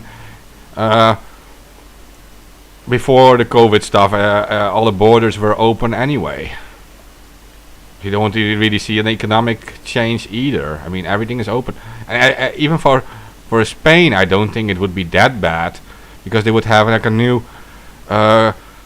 super close trading partner, and in economic ways, it would be actually probably benefit them, especially if the Catalans would have like their own currency in that sense, in their own. Yeah, no. So I don't see a major shift in power in that. I mean, if the Spanish would have just been like friendly to these people and allow them to do what they wish, then it could actually be super beneficial, because they would have like a super close ally in the European Union, so they would have an extra vote. See, like we have like in here we have Netherlands, we have Belgium, Luxembourg, which are small countries. They're so small that in the European Union they know that on certain issues they have to work together. So they will vote on the same things. Usually they will vote in the same direction. It's just how they work. So if you would be smart as a Spanish state, and you would argue that the European Union is something to stay and doesn't disappear, then you would benefit from it. You would have an extra voice, an extra vote technically, because there are, 27 votes. You would have 2 votes instead of 1 of 27. So yeah, if you argue that is the new government, then it would have helped them. Yeah.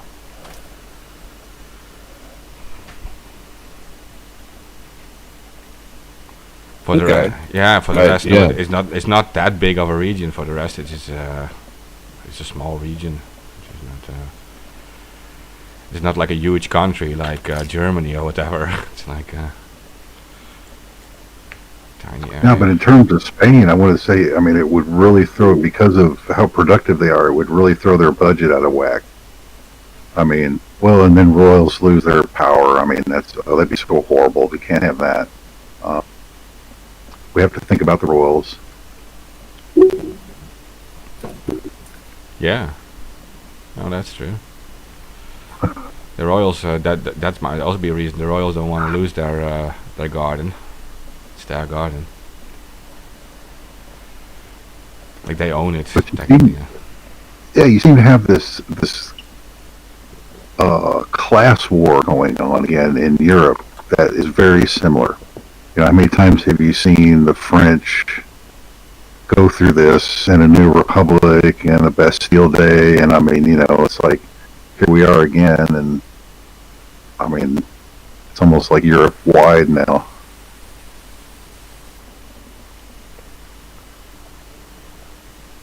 It kind of is, right?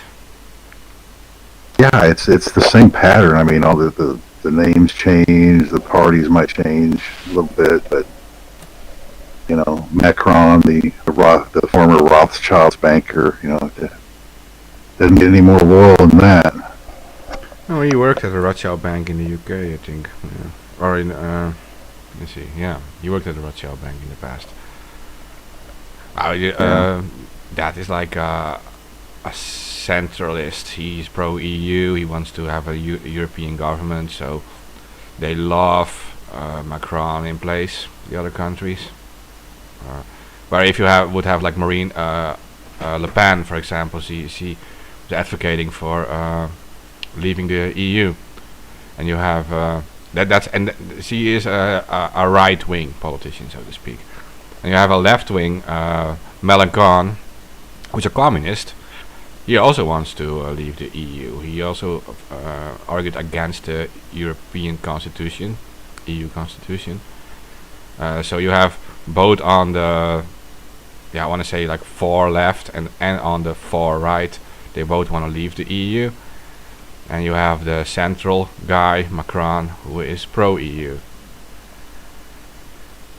So that's the kind of the establishment party, so to speak, now. He was part of the socialists in the past, but he left that party, I think, and is now a central politician. Yeah. What I didn't understand is, like, you know, the French should have known all that before they voted for him. I mean, he campaigned on these issues. They knew who was backing him. I mean, his history was known. Their election was hard. Oh yeah. Yeah. Okay. So maybe it was rigged too, and yeah. So anyway, you got this guy, and then he does exactly what you would expect somebody like that to do, and they get pissed off. I don't get it, you know. The French and the British elections are, in that sense, most similar to the US elections in Europe. They are always like between like one or two really big powers, really big forces. Well, they had a lot of voting fraud that I wrote about it. They had a lot of different things that went on, various different things, like ripped up ballots that were sent to people's houses that couldn't be used to vote. They had ballots mailed with Macron's name on it twice. They had all sorts of different things that went on during that election. I remember it all. So.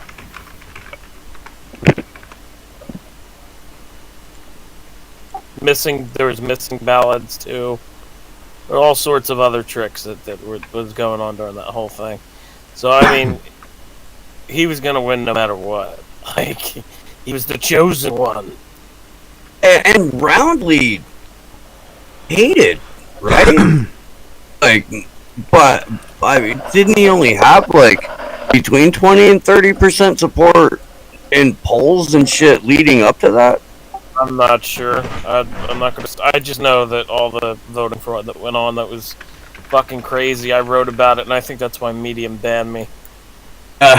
Man, you know, that's interesting, because I didn't really hear too much of that angle.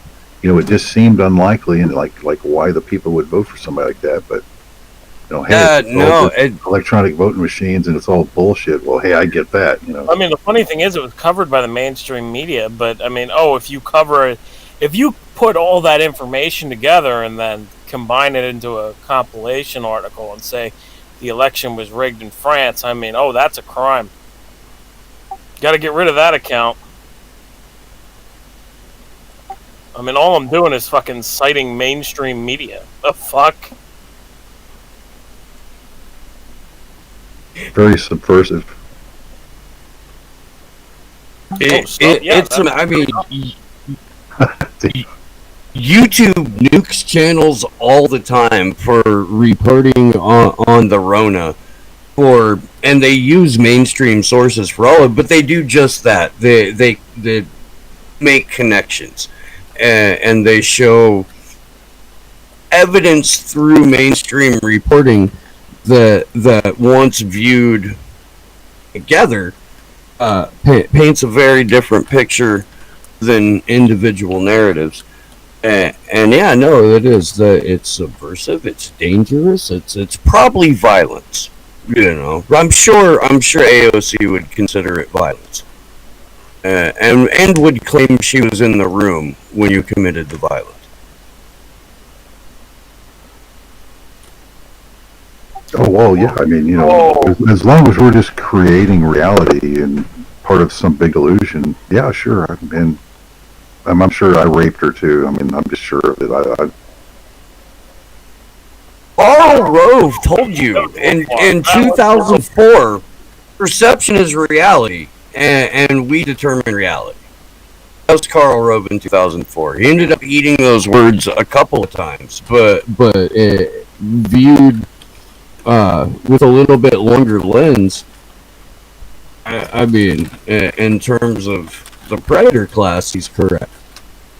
It is true though that I read a report on it that she said that she was in the office during the attack, but her office was actually down the street. I was like, oh shit, Yeah. I got caught in a fucking big lie, dude. Yeah, you don't want to call her a lying cunt, but I have to. I mean, that's just what she is. I'm 90% sure that she's like potentially involved with the CIA, like, because that's something the CIA would do, you know, like, Dude, okay. a fake narrative like that. There's so much more to that too. So she claims that she hid out in Katie Porter's office, it's across the street, it's 2 buildings up, it's sort of on the same like side of the Capitol building as where the breach was, but it was on the opposite side of the Capitol, like the opposite side of that I guess facade of the building. There were no people. In the article that points this out, it also points out that there were no people other than security in that building with her. So when she says she was like huddled under a desk hearing people talk about we gotta find her and shit like that, she's either flat out lying or she's describing concerned security guards. And she weaponized this while comparing it to a sexual assault. Essentially throwing survivors of sexual assault under the bus for her own personal stardom and martyrdom. And I can't stress this enough, man. I was there on the ground, not only on the 6th, but 48 hours prior for a Force the Vote event where there were 30 to 40 like left-wingers or progressives who were on the steps of the Rayburn office building where AOC's office is, and they couldn't even get to the second level of the steps before there was doped out, suited up, ready for violence Capitol Police right on them, going, nope, you can't be here, you gotta go. You shouldn't have even been on those steps. And this is 48 hours prior to what happened at the Capitol. We also found out that one of the assumed or suspected leaders of the Oath Keepers had top security clearance since the 70s and was an FBI section chief a decade ago. Enrique Tarrio, the national organizer for the Proud Boys, we found out like 3 weeks ago that he's been an FBI asset since 2012. But that's not a surprise. I mean, everybody knew that. No, right, exactly. But at what point do people stop viewing what happened at the Capitol as an insurrection or a riot and start looking at it as an FBI operation that hundreds, to tens of thousands of civilians were used as set dressing for. Yeah, because back in there was a couple of bombings by leftists like in the 70s, and I think 83 they actually bombed like the Republican side Senate chamber. I mean, we didn't have any, subversive laws for that. That was just normal law enforcement. Hey, there's plenty of laws to go after all these people for trying to do all that, but not in today's world, man. These guys, there was no bombs, but we know this is a Pearl Harbor event for Democrats here. I mean, let's face what they're trying to pump this up to. I mean, this is ridiculous. Well, and their story about the cop who got murdered by the mob and had his head bashed in with a fire hydrant fell apart this week too. Have you guys seen this? Have you not seen this? No. Yeah. I'll throw it into the chat. I think it's pretty newsworthy.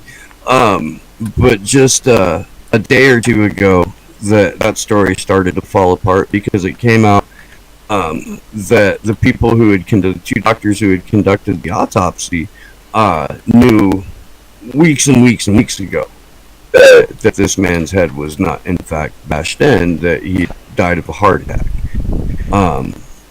Here's I'm gonna drop it's Greenwald's thread on it, but there's a number of other people that reported on this too. Here. But, hey, lies are important, and we have an agenda to push here. So, the facts be damned, we need to do this because we need to alienate half the country. We can't have these, let's paint them with a broad brush there, these white nationalists, how dare they give a shit about their country? How dare they, come to their capital, with a stolen election, how dare they, this is our house, and it's their palace. Hey, let's use some of their lingo. It's their palace now. It's not the people's house. It's their palace. So let's get the proper relationship going here. They're not public servants. They're heroes. And they're heroes, man. Of the biggest attack on America since Pearl Harbor. I mean, fuck. Yeah, there were people who were legitimately comparing it to 9/11 and getting pissed off when you pushed back on it. Yeah, I'm not making that up. So a guy I've known for probably a dozen years, he referred to it as they stormed the Citadel and they deserve to be executed. That's what he told me. This is a grown man who, by all accounts, is a reasonable human being that has been made to feel this way. And that's a fucking tragedy. And it's government worship, like the Senate chambers are sacred. That's something else I heard. Oh, really? Wow, they're sacred now. Shit, man, let's just get religious. I mean, this is state worship. That's where you're at. Well, I have a theory that in an increasingly secular society, the same energy that goes into a supernatural belief system has been transferred into political identity and political ideology. And that's why you see, political figures of all parties being elevated to the form of deity. In the same way that there is a Saint Bernard Sanders, there were thousands of pictures hand painted, of Donald Trump being hugged by Jesus in the Oval Office. And I would say that the progressives that have deified Bernie Sanders and AOC are more dangerous than the conservatives who added Trump to the Holy Trinity, mostly because largely faith-based belief system is baked into the ideology of the same people who painted Donald Trump with Jesus. They're not necessarily replacing that energy. They're misguidedly adding to it. Whereas with the progressives, that's all of their religious fervor has gone into a handful of politicians and meaningless bumper sticker phrases like Medicare for All or Green New Deal without understanding what any of that shit means. Well, it's a catchy phrase, but what does that mean? Is that any kind of plan? The Green New Deal. Hey, I mean, if you got a Green New Deal, lay it on me, man. I'll listen to anything. But if it's just nonsense and rhetoric, then, which is what it is. No, it's a fucking corporate takeover. It's part of this fourth industrial revolution. It's the people responsible largely for the destruction of the planet are hijacking what's left of it. If you read the Green New Deal, it is a massive fucking corporate giveaway to companies who would invest in emergent technology and green technology. All of the corporations that have the most money in these technologies are British Petroleum and Shell and Exxon. And of course, there's an end user punishing carbon tax that doesn't apply to the military, which in terms of gross vehicle pollution, just you can't even compare it to a civilian in a vehicle. That's the Green New Deal. That's AOC and Ed Markey's Green New Deal. That's what they're in. You gotta read Cory Morningstar. You do. She's been doing incredible work on this for the last several years. And she'll be on the show on Sunday. She was on a couple months ago. It's fantastic. Well, it goes back to 2008, right? And this huge banking crash. When these financials needed tax money to stay up, right? And there was like this banker takeover. And now, because economy slowed down, they need more new money. So what they do, they switch their logos to green, and they start walking in front of the Green New movement. And everyone is going to have to pay climate taxes, and that money goes directly into them as a replacement for the bailout monies they received in the past. These are new injections into their hands. They just had to switch the logos to green. That's all they had to do. And it is the same companies who lead it, like BP, Shell, oil companies, and big bankers. They do this. I mean, it's the same thing as we discussed earlier with the whole climate deal. It's the same company leading it, like it's a joke. I just wanted to say one thing in regards to the Capitol attack. The officer's name, Brian Sicknick. Does that not say, like to you, does that not seem like it's a fake name? It really does sound like Brian's stage name. It does. But I mean, it could come from a long line of Sicknicks. I don't know. But it does. It sounds totally fucking made up. Like the last name sounds fake, man. Like, and like, you know, I'm not saying that a guy didn't die, but I'm saying that the name that they're using, it seems staged, like almost like a hint that, you know, it's fake. It's a fake story, you know, like the guy that they caught that was supposedly sending, like, oh god, what was it? He was sending some kind of pathogen or something like that to Congress people, and his name was Caesar Psyop. It was like Caesar Psyop. Psyop. What was his name? Yeah. Oh, was that the guy who's sending pipe bombs to like all the congressmen? Oh, that's it. It was pipe bombs. Yeah, and media personalities. Yeah, that's I think that story was sketchy as fuck too. I'm like, how the fuck is he sending this through the mail? I'm like, I know how the mail system works. Like, what the fuck? You can't fool me on that one. Like, we know that the NSA was opening people's fucking mails and scanning them. You can't tell me guys sending fucking pipe bombs through the mail. It ain't happening. Was that the Unabomber? No. It was in like 2018, I think, or 2017. Okay, yeah, it's too late. Yeah.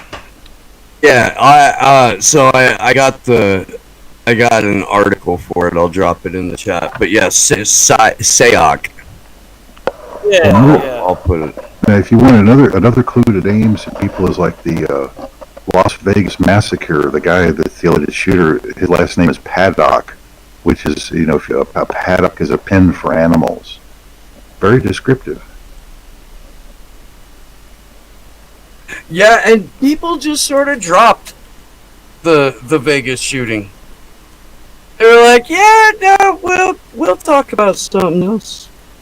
Yeah, I mean, machines yeah. and people in a country. I mean, it just happens all the time. I mean, I don't know why that wasn't such a big story. It's just sweeping under the rug. I thought it was because they needed the pop country crowd to be okay with giving up guns. Well, That's what I thought. this is the feel good. That was the start of the feel good Trump America. See, that couldn't happen in the feel good Trump America. So you had to squash that story and all the truths that were embedded in that, because that would have looked bad, because your orange savior was president now. So we had to squash the truth and create a new reality, based on that, And so that whole thing got swept in, and that's Trump's deal, man. Trump's DOJ covers shit up like that. Everybody went along. It's like, he's the greatest president this country's ever seen. He's even greater than George Washington. I mean, that's the kind of shit you heard from these people. Greater than George Washington. I mean, give me a break, man. The cult.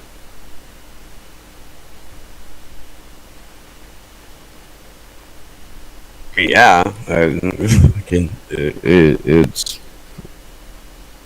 That was it. That's the delusion they lived in. He's great. So that didn't happen. See, it's like they didn't find anything about it because there was no machine gun. You didn't hear all that bullets hail. Nobody got hurt.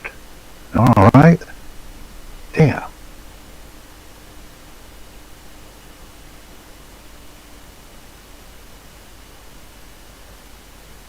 It's a conspiracy theory. That's another thing that got squashed. That was years ago, but they could squash that one good, and everybody just shut up, got banned for it, or that was kind of the beginning of several people's problems. Even Laura Loomer. I mean, after she's Jewish and all, they still come after her for that. So I mean, even that didn't save her. Came after who? Laura Loomer. She was big trying to expose the Las Vegas Massacre. She was going to those press conferences and asking tough questions and all, and they just got rid of her, man. You're banned from the news conference.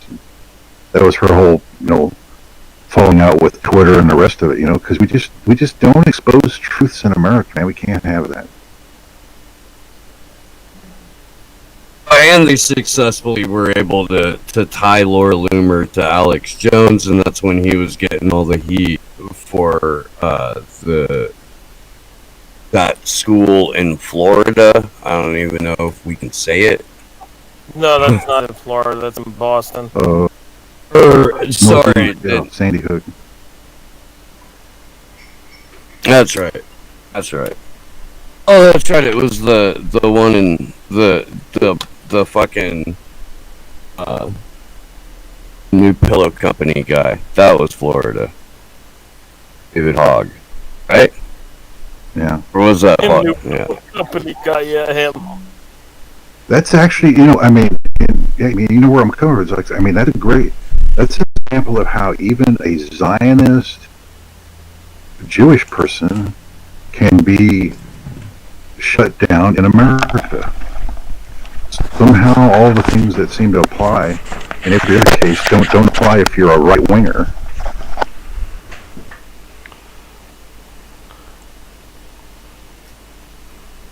I don't know any right wingers that got the Fred Hampton treatment.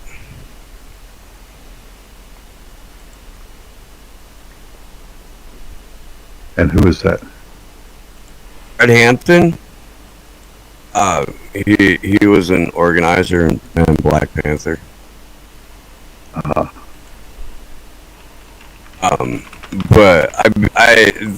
there's been a fuck, dude. There's been I guess the perception, not without its merit, that it's just the right wing that's being targeted with this. Because it seems that right wingers in the media are presented as like trophy heads when they get deplatformed. And every time there are just a ridiculous amount of libertarian left, and even some of the more like socialist in terms of economy, but anti-authoritarian in terms of centralized government voices that are silenced by the dozen whenever that happens. It's equal opportunity. If you're going up against whatever the establishment doesn't want to hear, whether it's school shootings or healthcare or crony capitalism, or then you're subject for censorship.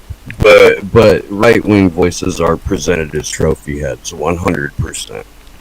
And keep in mind that the authoritarian socialists, they don't actually like the more libertarian socialists either, right? Fuck no! Oh my god, dude! It is nightmarish dealing with these frightened authoritarian children.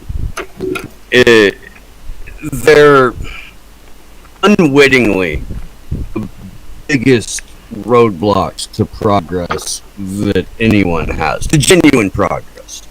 Not to a massive centralized clusterfuck of horribly mismanaged healthcare or slavery creating UBI.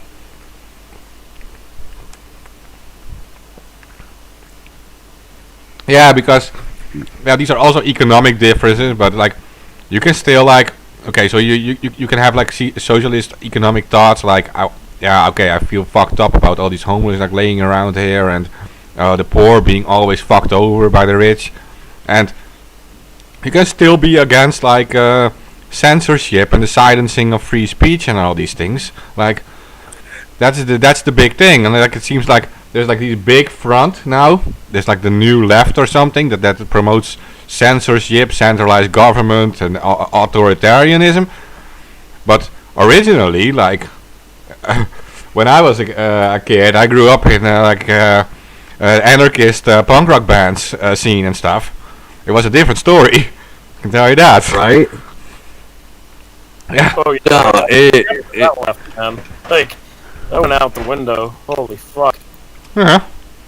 That's the scene I grew up in, and there were plenty of people were lefties in the sense they were sharing their joints and stuff, right? Smoking weed together.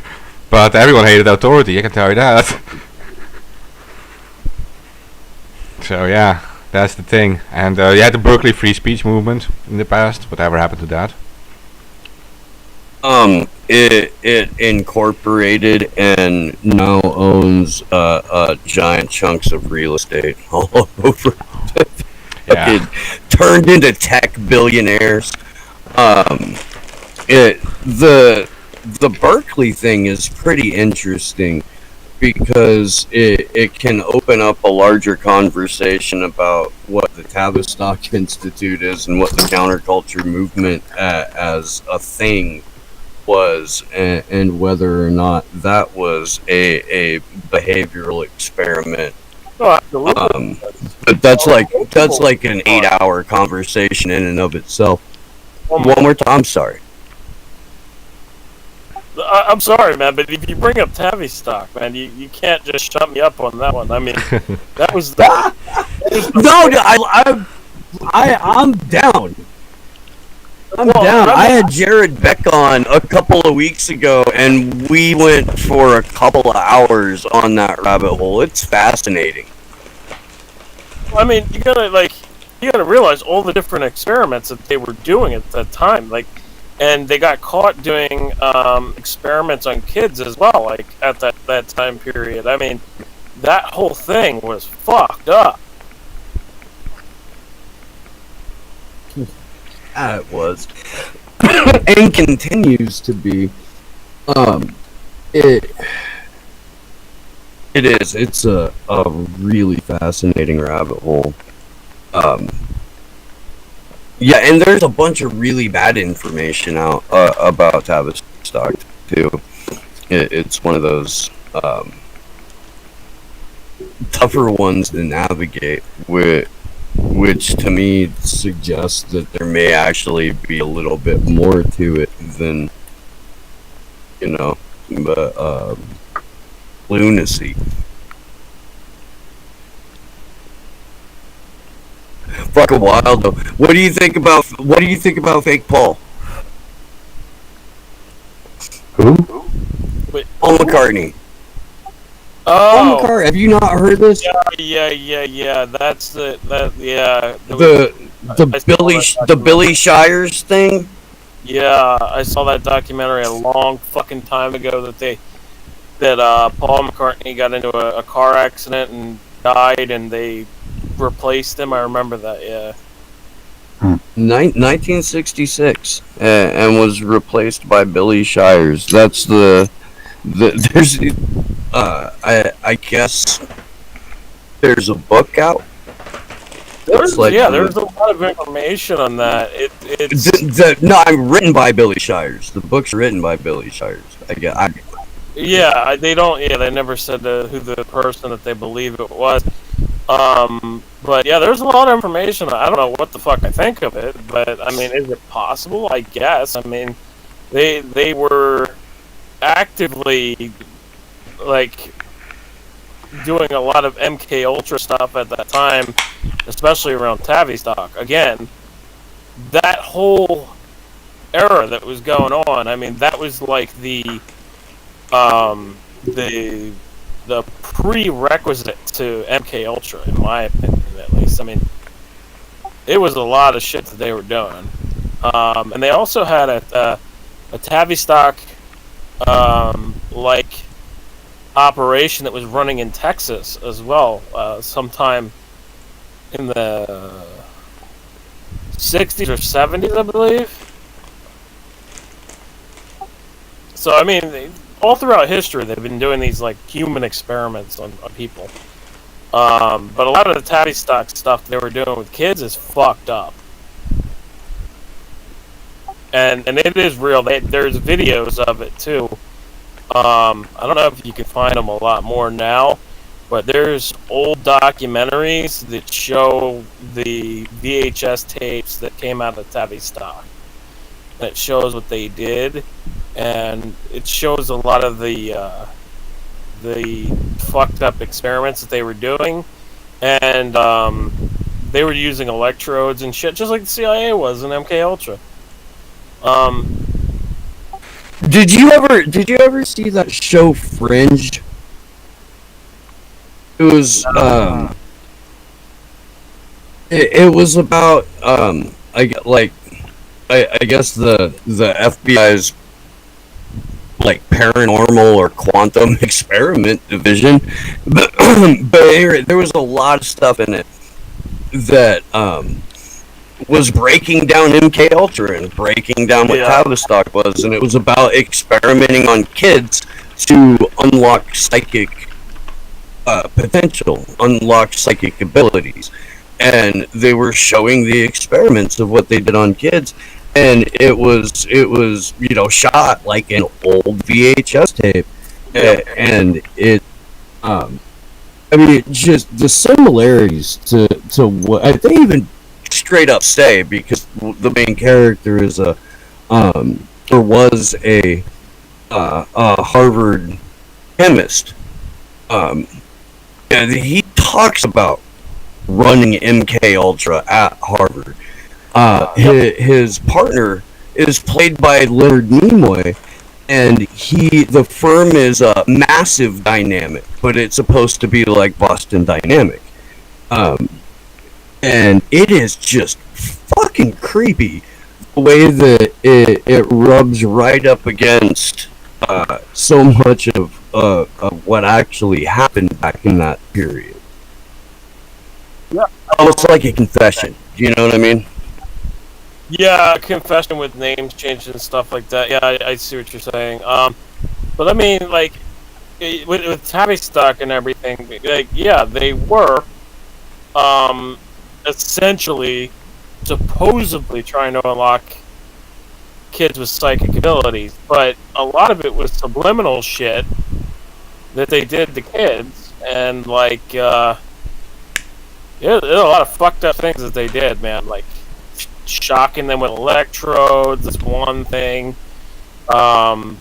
Inducing fear and panic to try to get a response,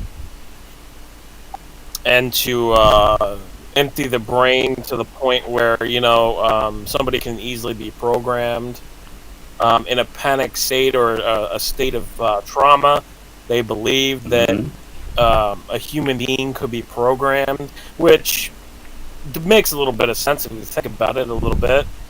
I mean, if you're in a panic state and in a traumatic state, your brain is kind of like dead, like you're not thinking of anything but the trauma. So, in some sense, it makes sense that they would be able to program an individual through trauma. So that does make sense, but it's fucked up to even attempt to do it, or let alone do it. So they were doing this shit to kids, not just adults. Under MK Ultra, they were doing it to everybody, but under Tavistock, this was kids.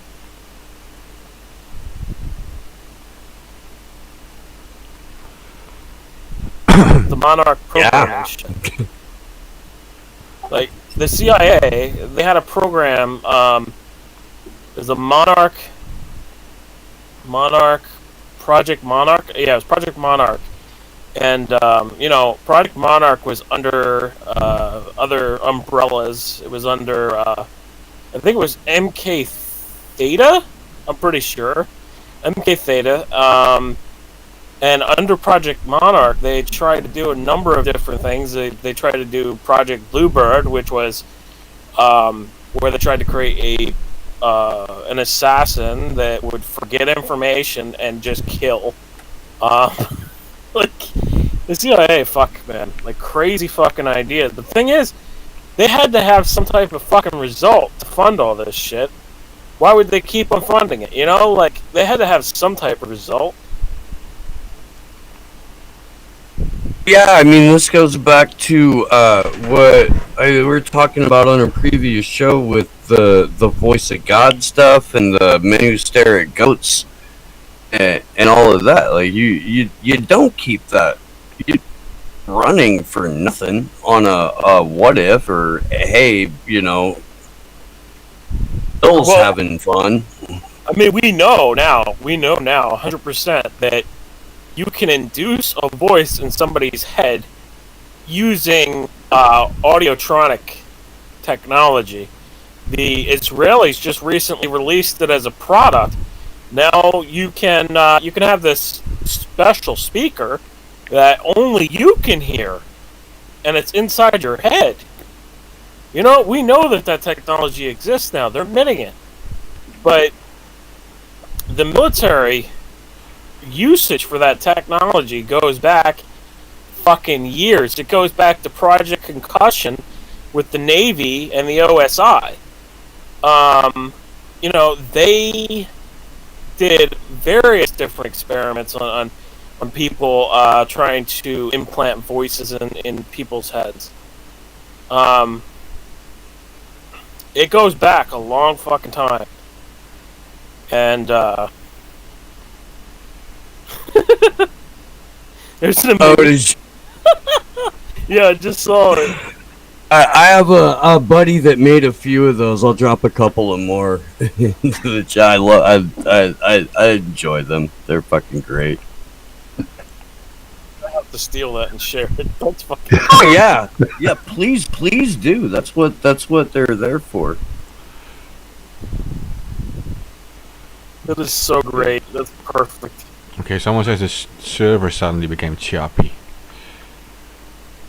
It's because I mentioned MK Theta. Yeah, I can't mention the Tavistock Institute and stuff either. I mean, that causes server problems. So mention it another time. Mention it again and again, please. I see. Like I said, all right. So I'll go. Okay, wait 1 second. I'm switching server. See if it gets better. 1 second. Well, since Test. Works? Hello. I'm still here. Yeah. Okay, nice. I hope it didn't cut off AK entirely now. You didn't transfer. That is weird. Oh, He just man, dropped that out is- entirely. You killed them, Mark. How is that even possible? I just switched to Discord. There he server. is.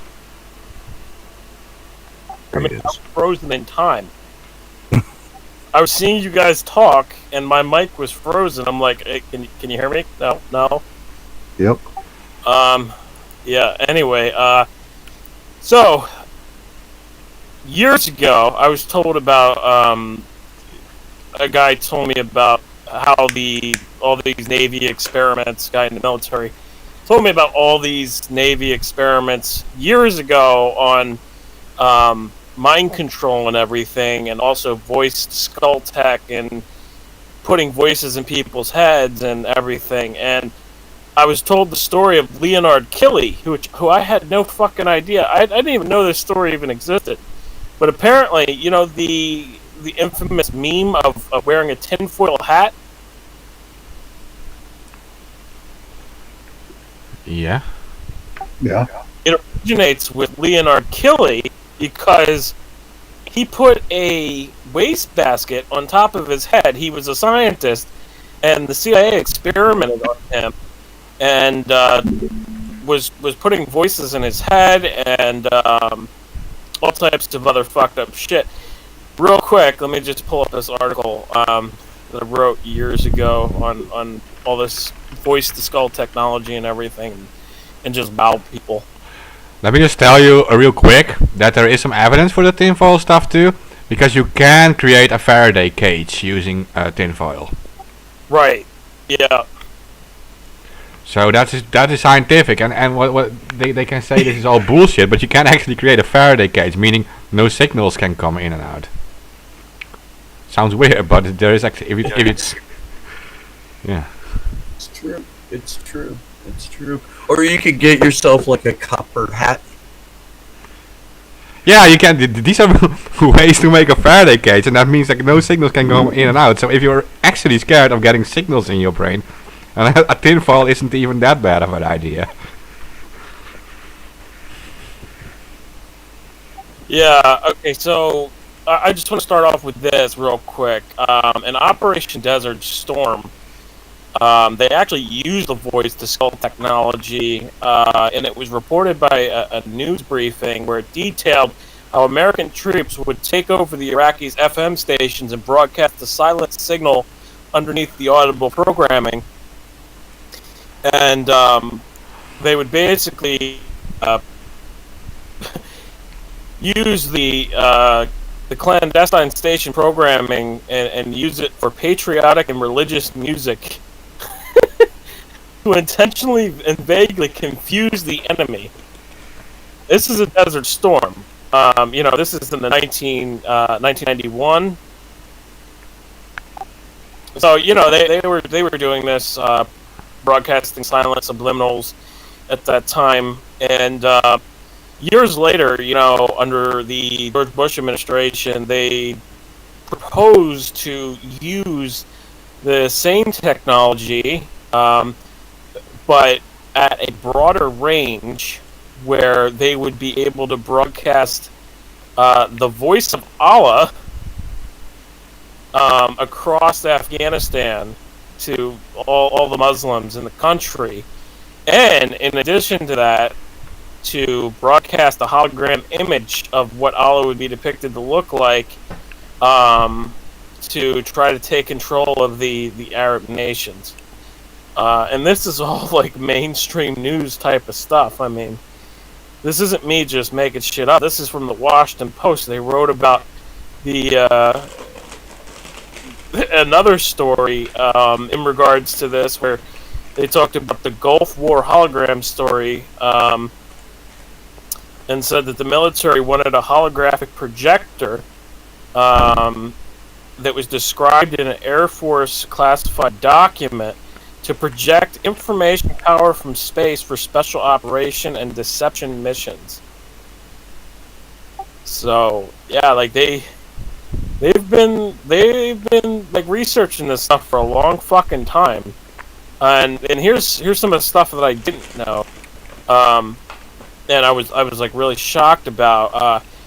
Holosonic Research Labs and American technology company both have versions of directed sound which can allow a single person to hear a message that others around don't hear. It's called Holosonic Sound, and they sell the technology called Audio Spotlight. While ATC, which is American Technology Corporation, sells long-range acoustic devices, that DARPA also has its own sonic projector. And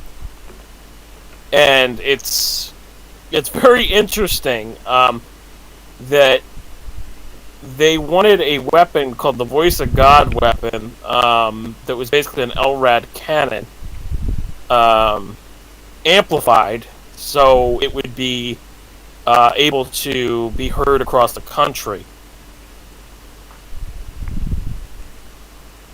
Now, this technology actually goes back far, man. Like, they've been working on this stuff since the OSI days. Like, it goes back fucking far. Now, you might remember years ago, in regards to a scandal in Cuba where the diplomats said they had strange injuries caused, and Greenwald came out and said, "There's no such thing as a direct energy weapon." I mean, despite the fact that it's in WikiLeaks documents, like, what the fuck, man? It's in the fucking hacking team emails. They literally talk about selling direct energy weapons. Yeah, that's true. I know it's true. I said it. I know. Fuck, man. And if you want to know a little fun fact too, the IARC, United Nations Research Arm, actually said that ELFs and EMF waves were a possible human carcinogen in the year 2000. So they knew that these fucking weapons exist. I think Jesse Ventura had a show on, and I don't know if it was. I mean, he did mention these ultrasonic, weapon, getting the ear, getting the voice in your head type thing, and yeah, it's well known. Yeah. It is very well known, and they've been testing it for years and testing on the population more recently.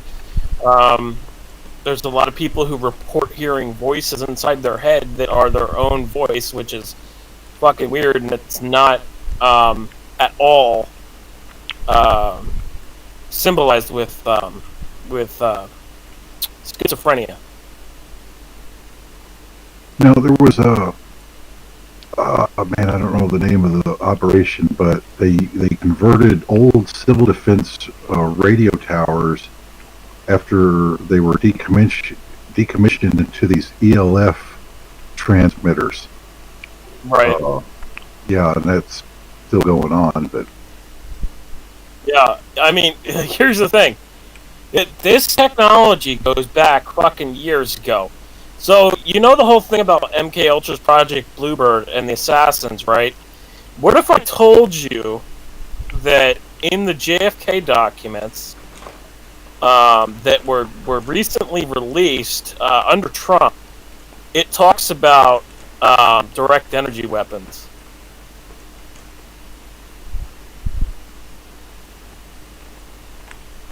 Yeah.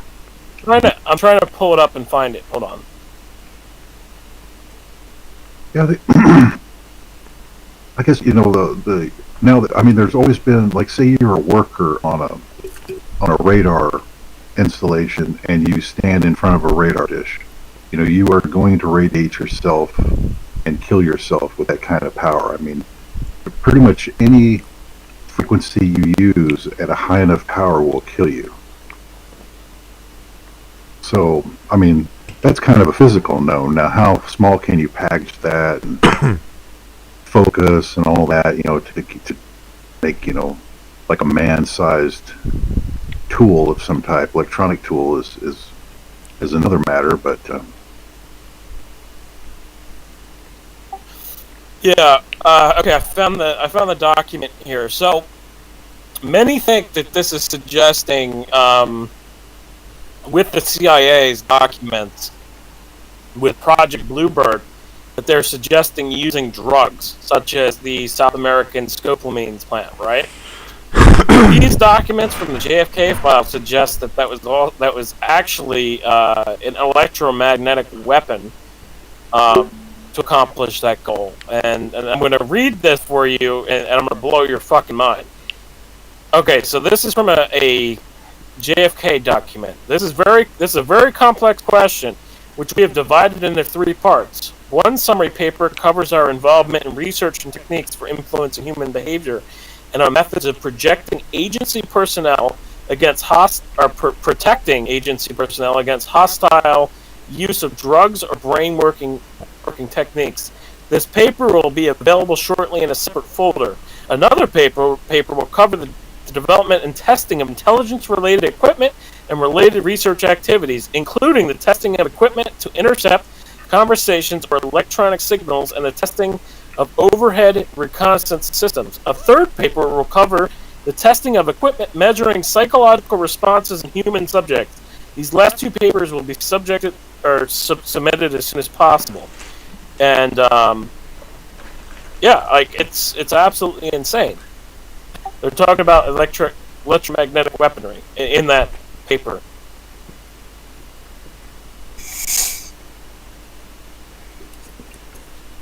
Yeah, I mean, the Neuralink technology that Elon Musk is the poster boy for, that's DARPA technology going back 30, 40, 50 years. Or at least the conceptualization of it.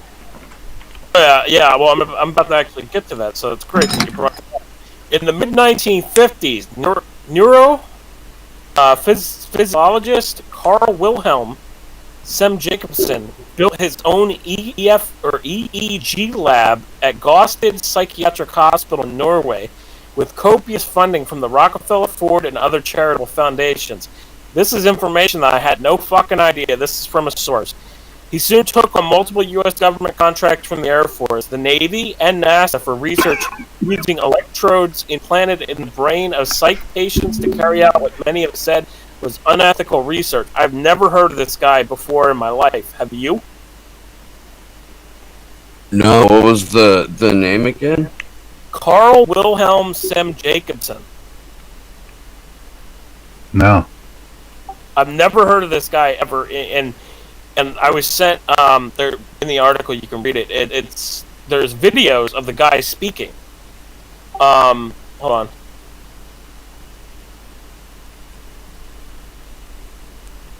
I lost my page. Wait. So the experiments that melted over time were continued under the auspices of Project MK Ultra, the branch that evolved to what was known as Project Artichoke. So Project Artichoke was also Project Bluebird. It was under Project Artichoke, and Bluebird were under MK Theta, and they tried to distract from Project Artichoke and Bluebird with Operation Dormouse.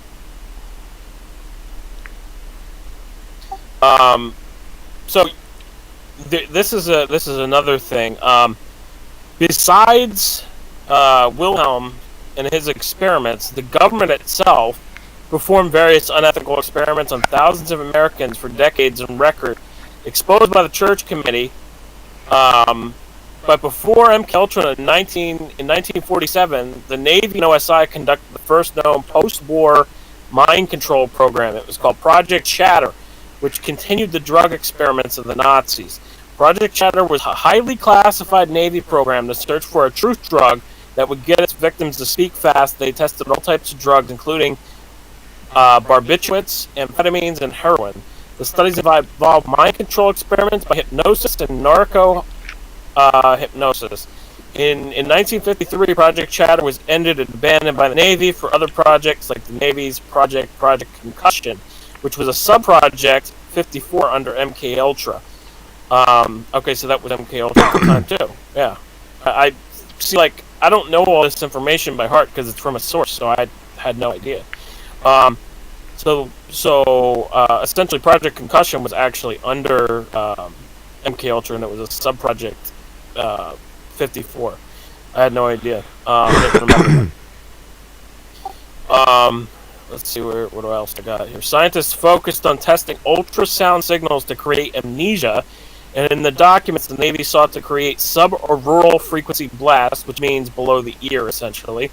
And sub-auroral frequency would indicate the potential usage of infrared sound, i.e. sonar. And they eventually found, the Army eventually founded another project that was called Operation Third Chance and Derby Hat, which both used LSD, and there was other projects as well that my source said that were unknown, although the existence of these programs are well known, but the actual code names for them are not. So, you know, this goes back a while, and I'm not done either. Like, this is long, but it's informative. So, Dr. Joseph C. Sharp completed the first successful test of an auditor microwave technology, which bypassed the ears and beamed sound directly into a person's head at Walter Reed Army Institute of Research in 1973. Sharp, strapped inside an isolation chamber, heard words beamed at him in a pulsed microwave audiogram. An audiogram, for those that don't know, is a computerized analog of the spoken voice.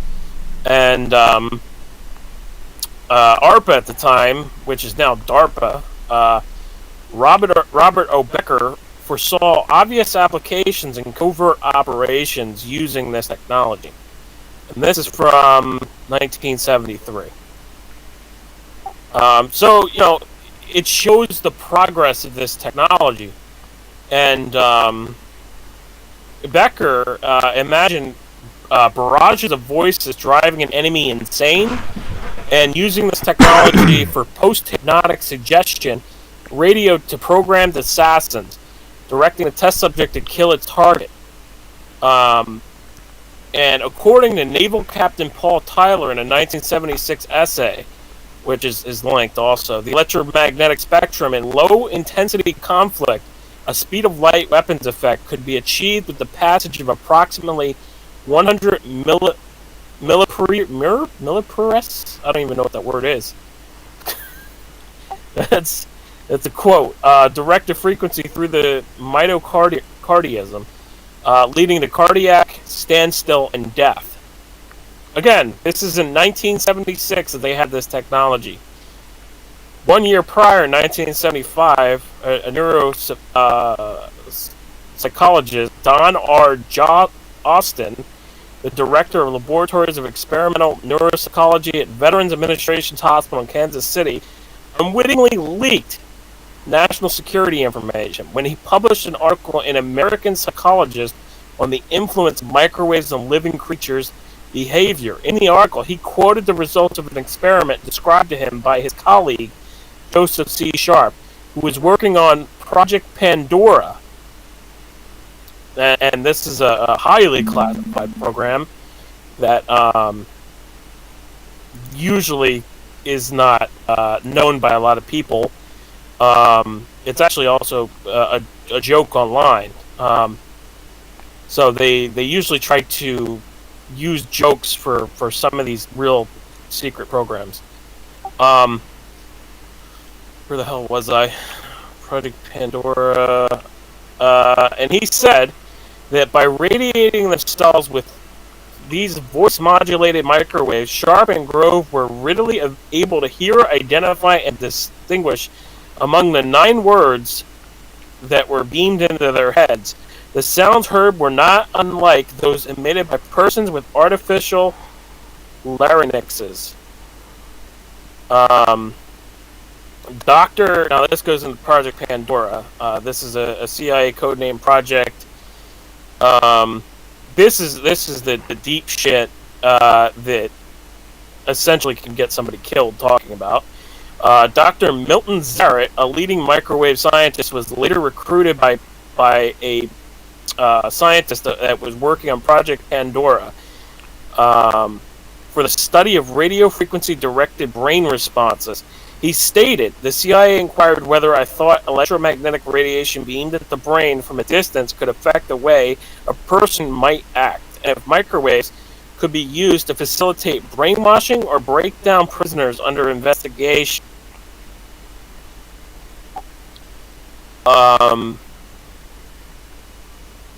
Like this is crazy shit, but it still goes on further, and I haven't even gotten to Leonard Kelly.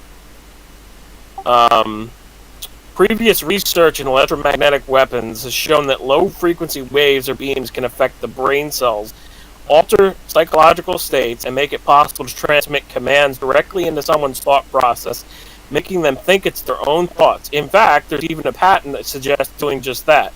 In the 1940s, now this is going way back, right? George Esterbrooks, a Harvard University graduate, Harvard, MK Ultra, hint, hint, Rhodes Scholar and chairman of psychology at the Colgate University, Canada, acknowledged conducting extensive hypnosis work on behalf of the CIA, FBI, and military intelligence, creating Manchurian candidates. He boasted to Science Digest in 1971, "I can hypnotize a man without his knowledge or consent into committing treason against the United States." And he said that the operation was known as Operation Mind Control. 8 years later, it was reported that a man hallucinates, says microwaves are murdering him, in a March 1979 edition of the Los Angeles Herald Examiner, and later the New Scientist also picked it up. That man was electronics engineer Leonard Kelly, who founded the Scientific Engineering Institute, SEI, on behalf of the CIA. In July 1968, at South Vietnam Bien Hoa Hospital, SEI teams had implanted electrodes in the skulls of Viet Cong prisoners of war in experimental attempts to direct the behavior of brain-wired subjects by remote control. This is our government here. I'm almost done. Kelly himself was a test subject, electrodes implanted in his brain. In 1971, a hospital attendant found Kelly holding a metal wastebasket over his head in an attempt to stop the microwaves. A sympathetic doctor at Boston's VA hospital, where Kelly was transferred, ordered him a large sheet of aluminum foil so he may fashion a protective helmet for himself. See, tinfoil hat. Not informed that Kelly had electrodes implanted in his head, the VA doctors diagnosed him as a delusional, paranoid individual. In 1965, the New York Times, when it used to do its job, reported obscure EMR experiments secretly funded by the government.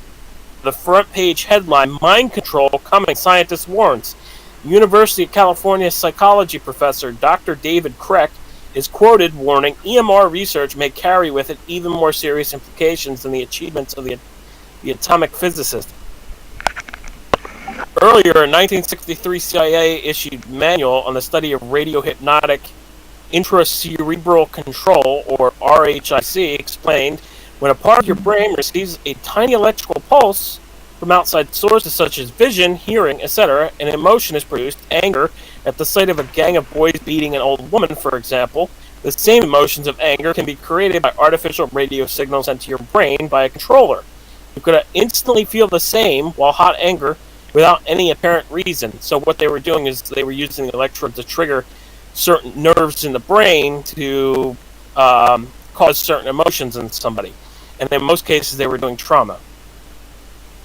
Richard Helms, who everybody should know, oversaw military-oriented EMR research and the transmission of strategic subliminal messages in the aggregate minds of enemy populations. In a 1964 memo to the Warren Commission regarding the possibility that Lee Harvey Oswald had been a mind-controlled assassin, Helms outlined the existence of biological radio communication, cybernetics, science of communications and control theory that is concerned with the study of automatic control systems such as the brain and mechanical electrical communications. Helms also admitted that it could be used in molding a child's character, the inoculation of knowledge and techniques, the amassing of experience, the establishment of social patterns, all functions which can be summarized as control the growth process of an individual. And I'll just end it there because there's a little bit more there, but you get the point that this technology fucking exists. And it's existed since at least the 1940s when they first started experimenting with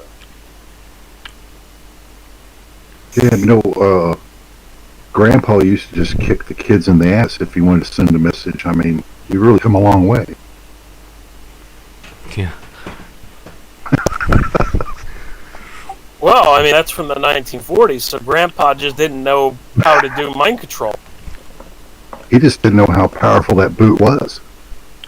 The thing is, I didn't know any of that fucking information until somebody came to me and said it and cited it all, and when I started reading it, I was just blown the fuck away. I was just like, holy fuck. I was like, they actually have this goddamn technology. They could literally cause fucking somebody to go out there and shoot somebody. You know, allegedly, what I always, because I knew a guy that used to work at General Dynamics years ago, and their thinking was that they were okay with developing all this secret tech that you never hear about because it needed to be on the shelf, and then if they needed to pull it off for some reason, like the end of the world or communist, Chinese, Russian invasion, well, then we pull all our truly evil tech off the shelf and use it. But we have to have it. That's the important thing. We have to develop it, and we have to have it.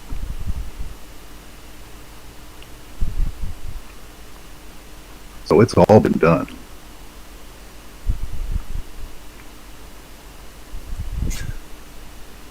Wow, it's midnight. It's 9 in the morning here. Seriously. Yeah, I have to work in a few hours. I should go to bed. You're going to be a slow worker. I mean, it's slow work, so that helps. I've got to carefully dismantle these custom-built gutters and then detach really rotted out fascia, and the trim boards are acting as soft that some of them are termite damaged, some are rotted. Got to cut out the bad stuff and leave the good stuff, and matte stain, which is great on weathered by 18 years redwood. I'm pretty good at it, but I'll have to color match stain indoors in this little shed room because it's been raining. Won't take as well outdoors. That'll be fun. Get a little buzz for free on the job from stain fumes. It's always delightful. So yeah, I mean, it'll be, I won't be like, I'll have to rush. And that's helpful. But I will have to pay attention to what the fuck I'm doing. So your name tomorrow is going to be Slow Work Day? He's just Yes. sampling the VOCs. It's for work purposes, work related purposes. It's not because they're trying to get high. Right? Right. No, if we rushed this, it would go incredibly poorly. It would. I'll be extra caffeinated. Before we go for the night, did you guys see that lawyer video, the lawyer cat video? I mean, let's end with a hilarious video. Oh yeah, that lawyer was defending someone on Zoom and he changed into a cat, right? He entered the Zoom call as a cat using his assistant's laptop, and the judge was like, I think you have a filter on, and you're a cat, and he was like, I do, Judge. It was a case in Texas, and he was like, I do, Judge. We're trying to figure it out. I'm prepared to go forward. I just want to let you know that I'm not a cat. Shit was hilarious, man. Like, I fucking cracked up. That made my week. You know how them good old boys are down here. It was a serious case, though. It was like on the contraband of like drugs leaving the country or something like that, and it was just like, well, that just went out the window with that one.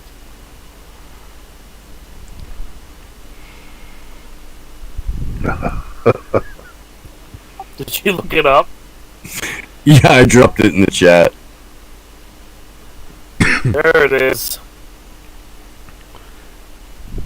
Should I put it in a stream or something, or is it copyrighted or whatever? If you can drop a Twitter link into the stream, yeah. Yeah, you can't. Yeah, you could play it on the stream. It's not copyrighted. I mean, it's a fucking recording at a court. Like, they're not gonna take it fucking down for posting it. I mean, it's funny. Okay, I can do it then. Oh my god, they made it into a GIF. That's not even the video. That's a GIF. Oh yeah. Yeah, you that's see where awesome. it's a GIF? I guess so, huh?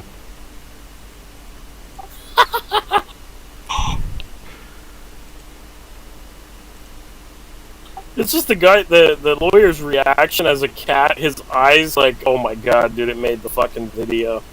He's like so shocked. He's like, oh fuck. Well, in today's world, I mean, there with all the operations you can get and so forth. I mean, you probably could get yourself to look pretty close to that. No. Some of these space aliens and. Yeah, did you see that one guy before? Like, he said that he wanted to be an alien, and he like cut off his nuts and like got his like dick removed, and I think there's plenty of people who will like transform into a cat if you can actually. Like they will do these operations. There are these people. yeah. Let's not start a new trend there. Would not advise like anyone to do it. Oh my god, no fucking way. No fucking way. Dude, are you kidding me? Oh, that's a good one, man. I've seen stuff similar, but that's damn. Yeah. What the fucking what?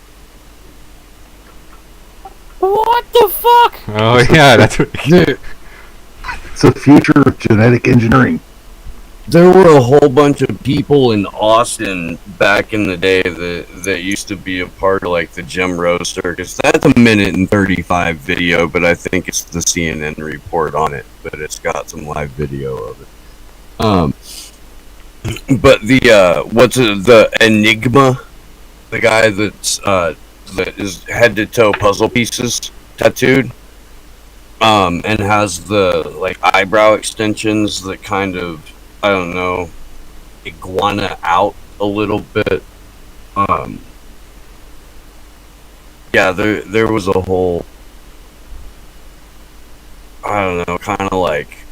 Do you remember the Jim Rose Circus? Anyone? No, Pete Rose, man, good baseball player. Yeah, bad gambler. I guess decent gambler, but Well, it's Yeah, okay, it's okay in today's world. the Jim Rose Circus was like sideshow freaks, but they just gathered a whole bunch of people together, and it was a main attraction. I think they got started or got big at Lollapalooza, like the original one.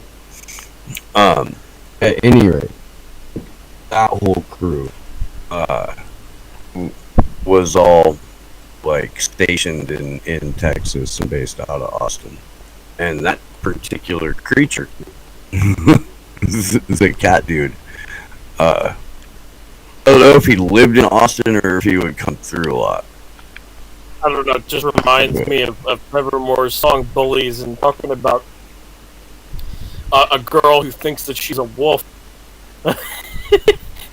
saying how if she wasn't bullied, she would think that she's actually a wolf.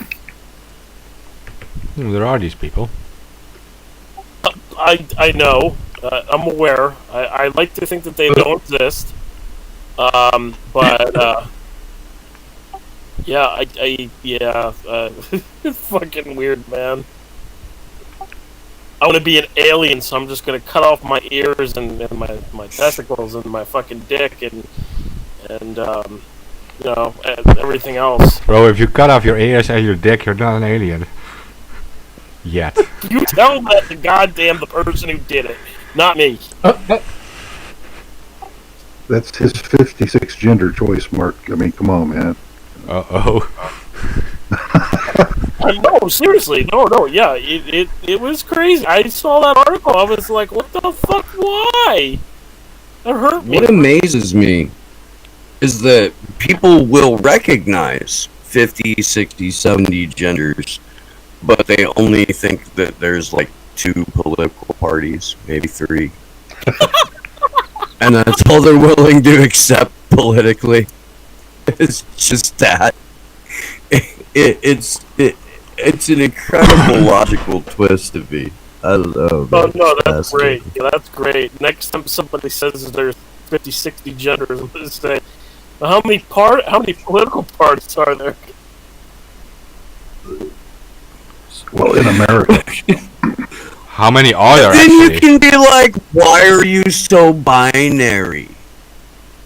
That's wrong. That's violence. Your binary thinking is violence.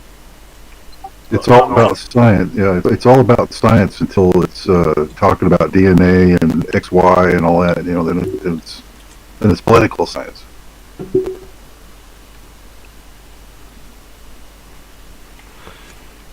It's emotional science, I think, in a lot of ways. Well, how the fuck do you do, like, how do you classify the guy who got his dick cut off and balls and his ears and calls himself a fucking alien?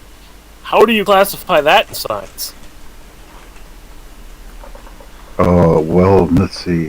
Mutilated. Other? I know how you classify it in medical terms. A let's guy see without here. ears and a dick cut off. That's how we classify it in No, medical. that's not the mental. No. I would have accepted mentally handicapped. Oh, yeah. Challenged. That I would have accepted Mentally that challenged. too. Yeah, I would have accepted that too. But when somebody is mutilating their body and turning themselves into a quote unquote alien, you got to question their brain and what's going on up there. You know. Well, you know, it's like, I mean, as weird as it is, I mean, hey, he's still got individual rights, man. I mean, that's his life, and that's the way he wants to lead it. It's like, whatever, man. But you know, that's it's out Can't there. hear no more. He can't pee. He can't, like, do I need to keep going here? Like, I mean, Yeah, I mean, like Sure. we won't stop him from doing it, but yeah. I'm sure there are drawbacks, but he's never going to lose an argument. No. I mean, he'll never be able to hear an argument. Exactly. You don't know who his ex is. Maybe there's a reason he cut his ears off. There have to be some pluses that we just don't know about. You know, so one of us needs to do it to find out what they are. Not it. No, Not it. we need a volunteer. We, we need an anonymous volunteer. A real trooper. A real trooper. It's going to have to be. It's a lot to ask. I'm gonna tell somebody I don't like to change their Twitter handle to Trooper for a minute. A real trooper. And then they can volunteer themselves. Alright, sweet. Here's what we need you to do.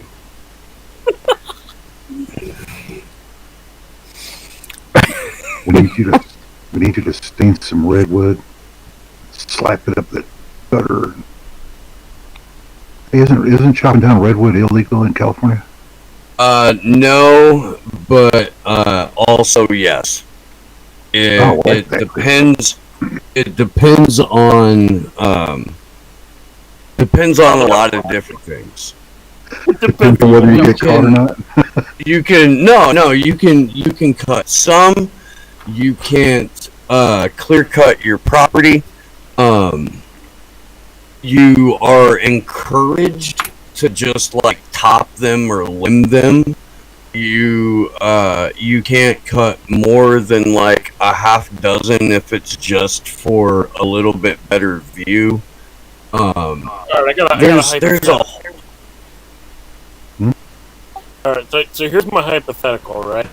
What if there was an earthquake, right? And the tree is like half hanging off, about to hit your home. Are you allowed to cut it down? Yeah. Yeah, absolutely. And they get cut for fire break quite often. I live in the Santa Cruz Mountains. This is basically like gateway to the Redwoods. Big Basin Redwoods is here. Henry Cowell State Park is here. Castle Rock. Where I am is like sandwiched in between all three of those. And then if you go like 16 miles west, it's the Pacific Ocean. So there's still like a handful of old growth redwoods here, but not. You can count them, and you only have to take your boots off, and then you're done. But there are plenty of them go down for fire breaks. I have a lot of friends that are in the tree business, and also that are like Cal Fire or local crew for fire. I don't know, prevention, abatement, fighting. Because we had the CZ Lightning Complex fire come through and burn out 1,000 houses and buildings in my community. I had to evacuate. On air, I had to evacuate. We were in the middle of an Assange vigil when I got the text. That was cute. Yeah. Came back, didn't have water. Yeah. It was a weird year. 2020 was like the longest decade of my life, and this January was a pretty long year.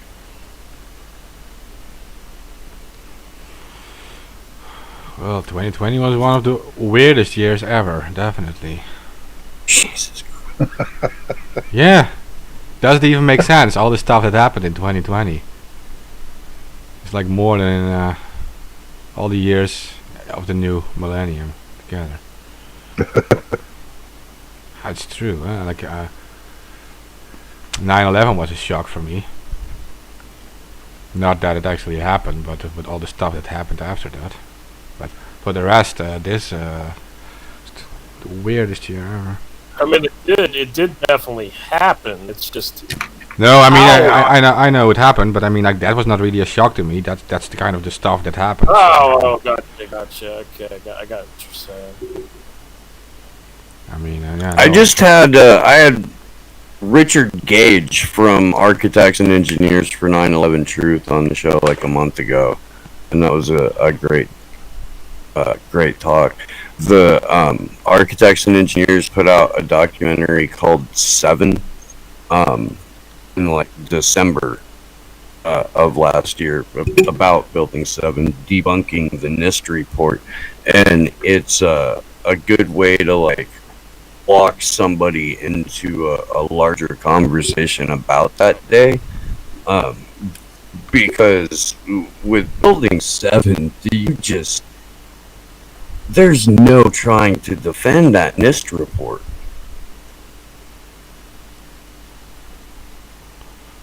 Do you guys know what I'm talking about? Or Yeah.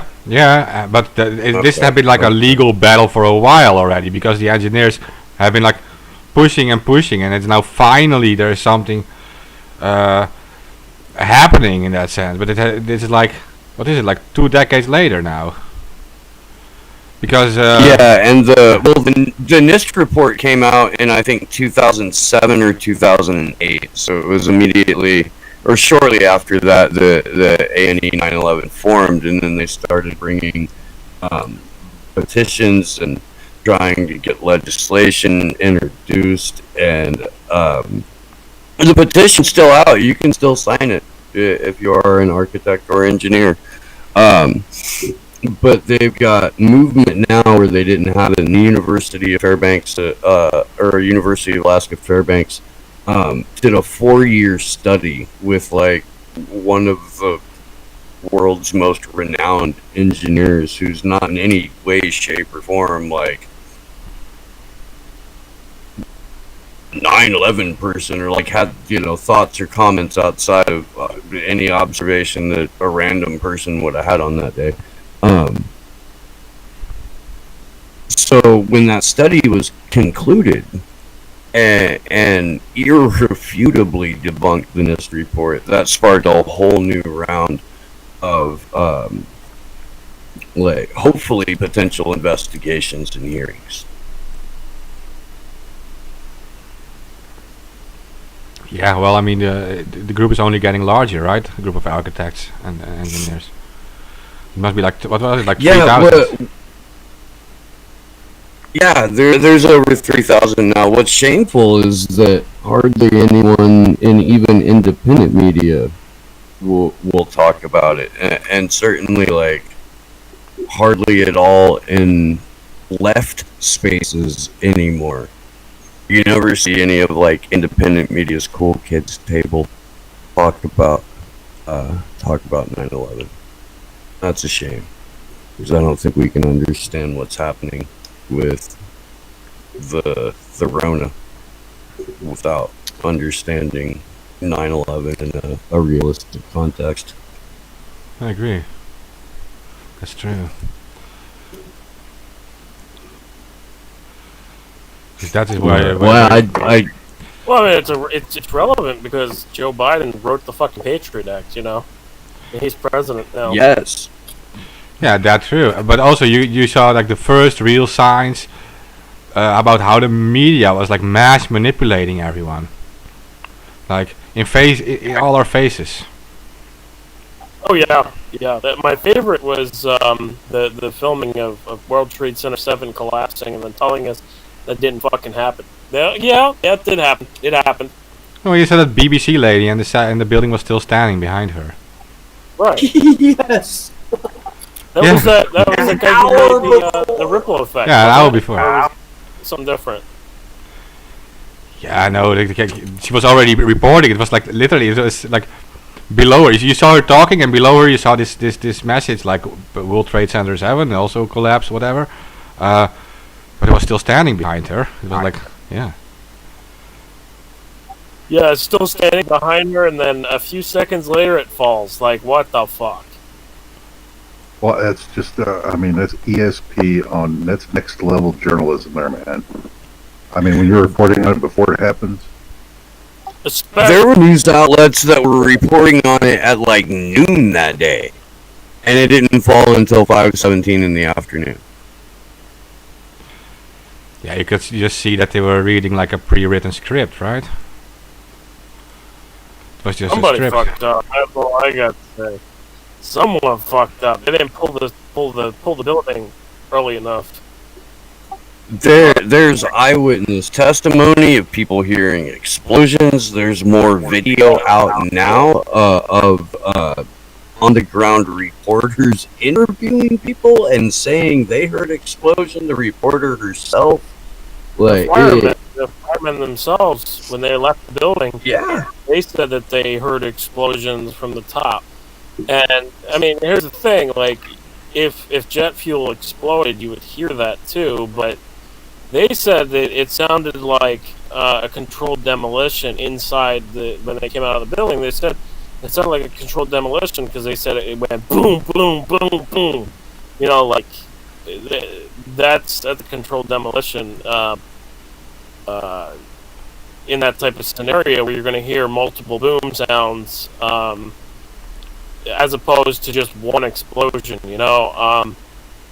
well, and it was symmetrical collapse with free fall in like under 7 seconds. Yeah, right. And if here's the thing, the only building that ever fallen in a symmetrical collapse at free fall speed is the Twin Towers buildings. Like, it's so ridiculous. It's so insane that people don't realize that buildings, they don't just fall down straight unless it's through a controlled demolition where there's charges set up on the pillars to cause one floor to collapse into the other, and then you know, like. Well, and a lot of the people that were intimately connected with 9/11 and more of the intelligence community and security and building security aspects of the physical location are heavily involved now, or in the Trump administration, with Operation Warp Speed and at the Department of Homeland Security and the Department of Health and Human Services. Oh, well, that's fun. Yeah, what could possibly go wrong? Yeah, Robert Kaldek is assistant director of DHS. He might be on the way out, but he'll be replaced by a loyalist because that's how continuity of government works. Yeah. But that's just great. I didn't even know. I didn't know that information in regards to any of that. That's fun. That's another kick in the QAnon nuts for them saying Trump was their savior when he was appointing all these fucking people like Bill Barr and fucking Elliot Abrams. I mean, I had no idea he was appointing all these other people into the DHS and other services. That's crazy. So, I'm gonna drop it's an article in the chat. I think I drop out. Well, yeah, that too, but before I do, I'm gonna drop an article in the chat, and then I'm going to bow out.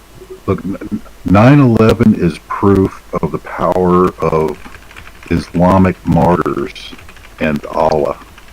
See, when you can knock down a third building that wasn't even hit by a jetliner, that's the power of your religion and your beliefs.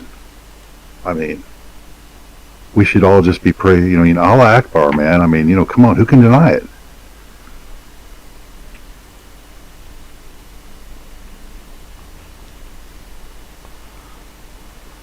Yeah, I mean, I'm not very religious.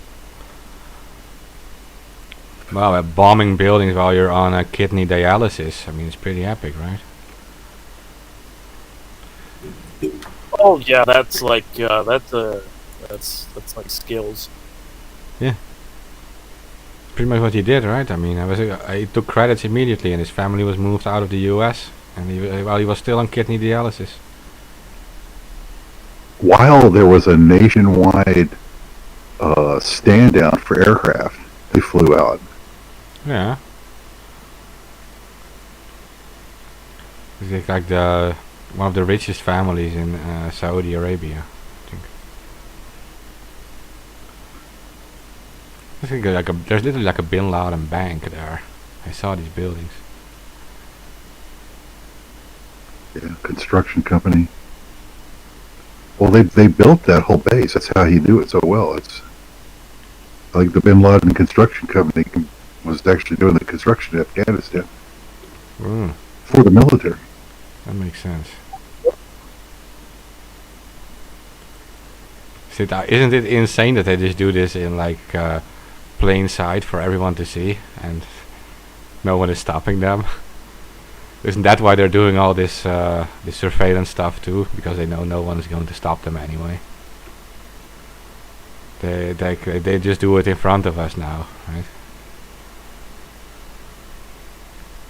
Yeah, because they can.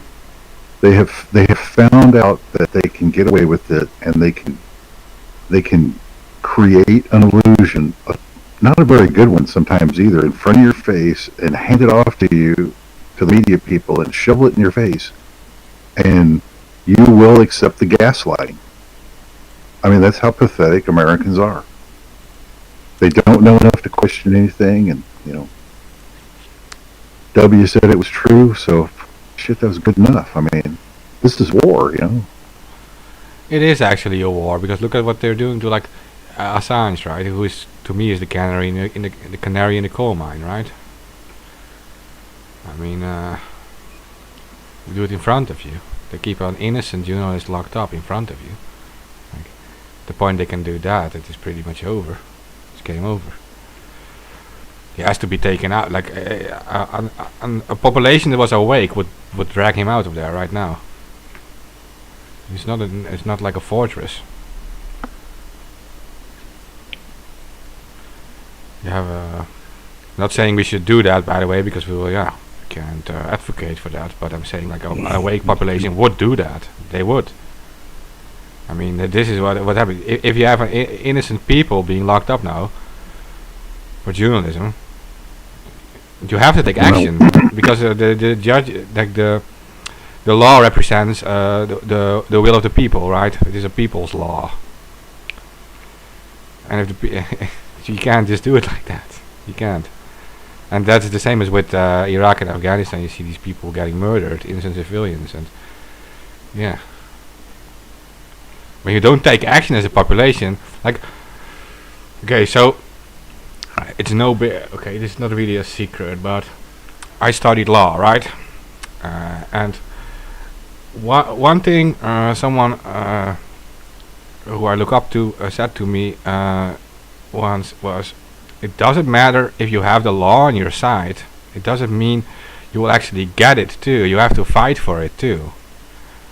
No matter, like, even if you are fully in your rights to do certain things, and your opponent is not, you have to still fight for it, right?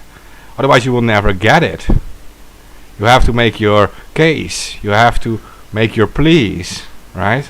You have to be in court and make a plea, and it has to convince someone. Even though you are fully in your right, you won't always get it, and you have to accept that you won't always get it, but you still have to fight for it. And now you're dealing with people who are obviously doing criminal stuff in public, in our face, and we are fully in our right to stand up against it. It's our legal right to do so. In fact, in UK law, but also in my own law, there is a civil arrest law.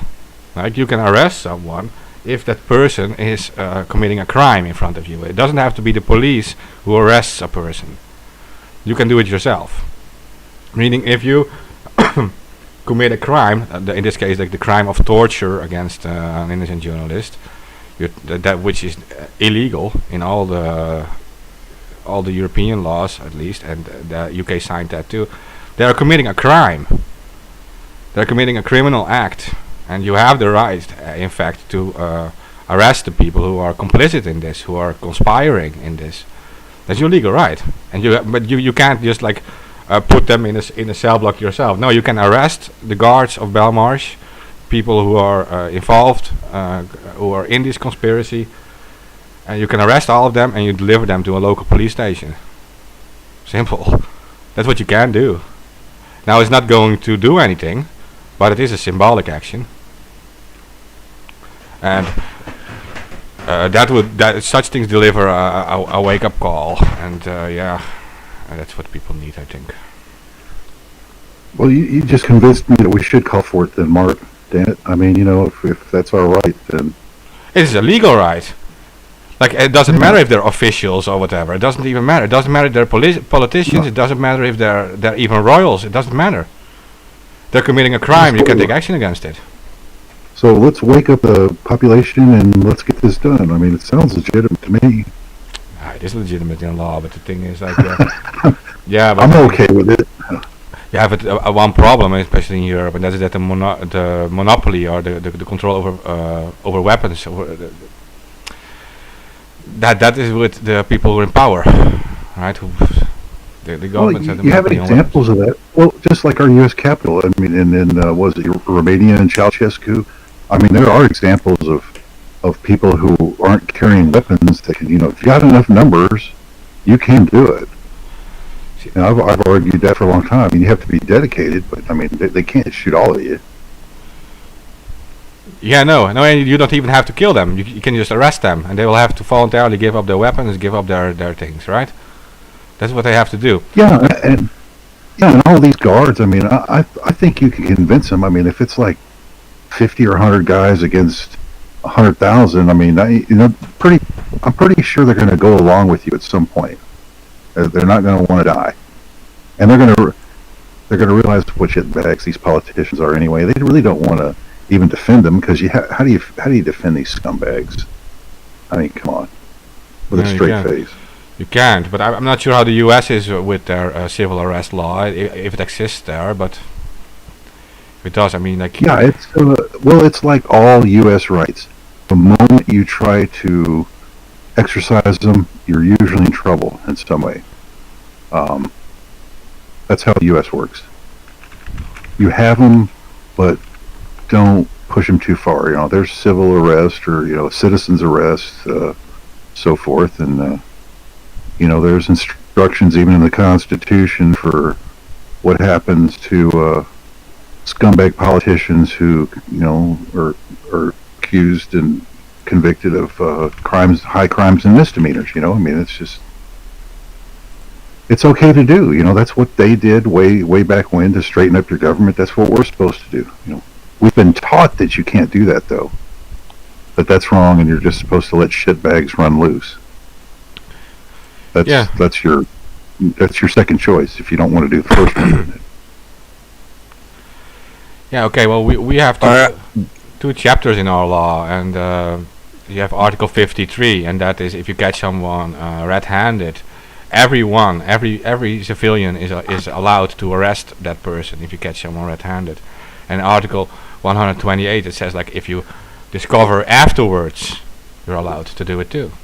So there's two articles, you know, in our law that state this, and I'm convinced that the UK law is the same, because they're pretty much all equalized under the back when Britain was in the EU. So pretty much it's still I'm convinced it's still the same.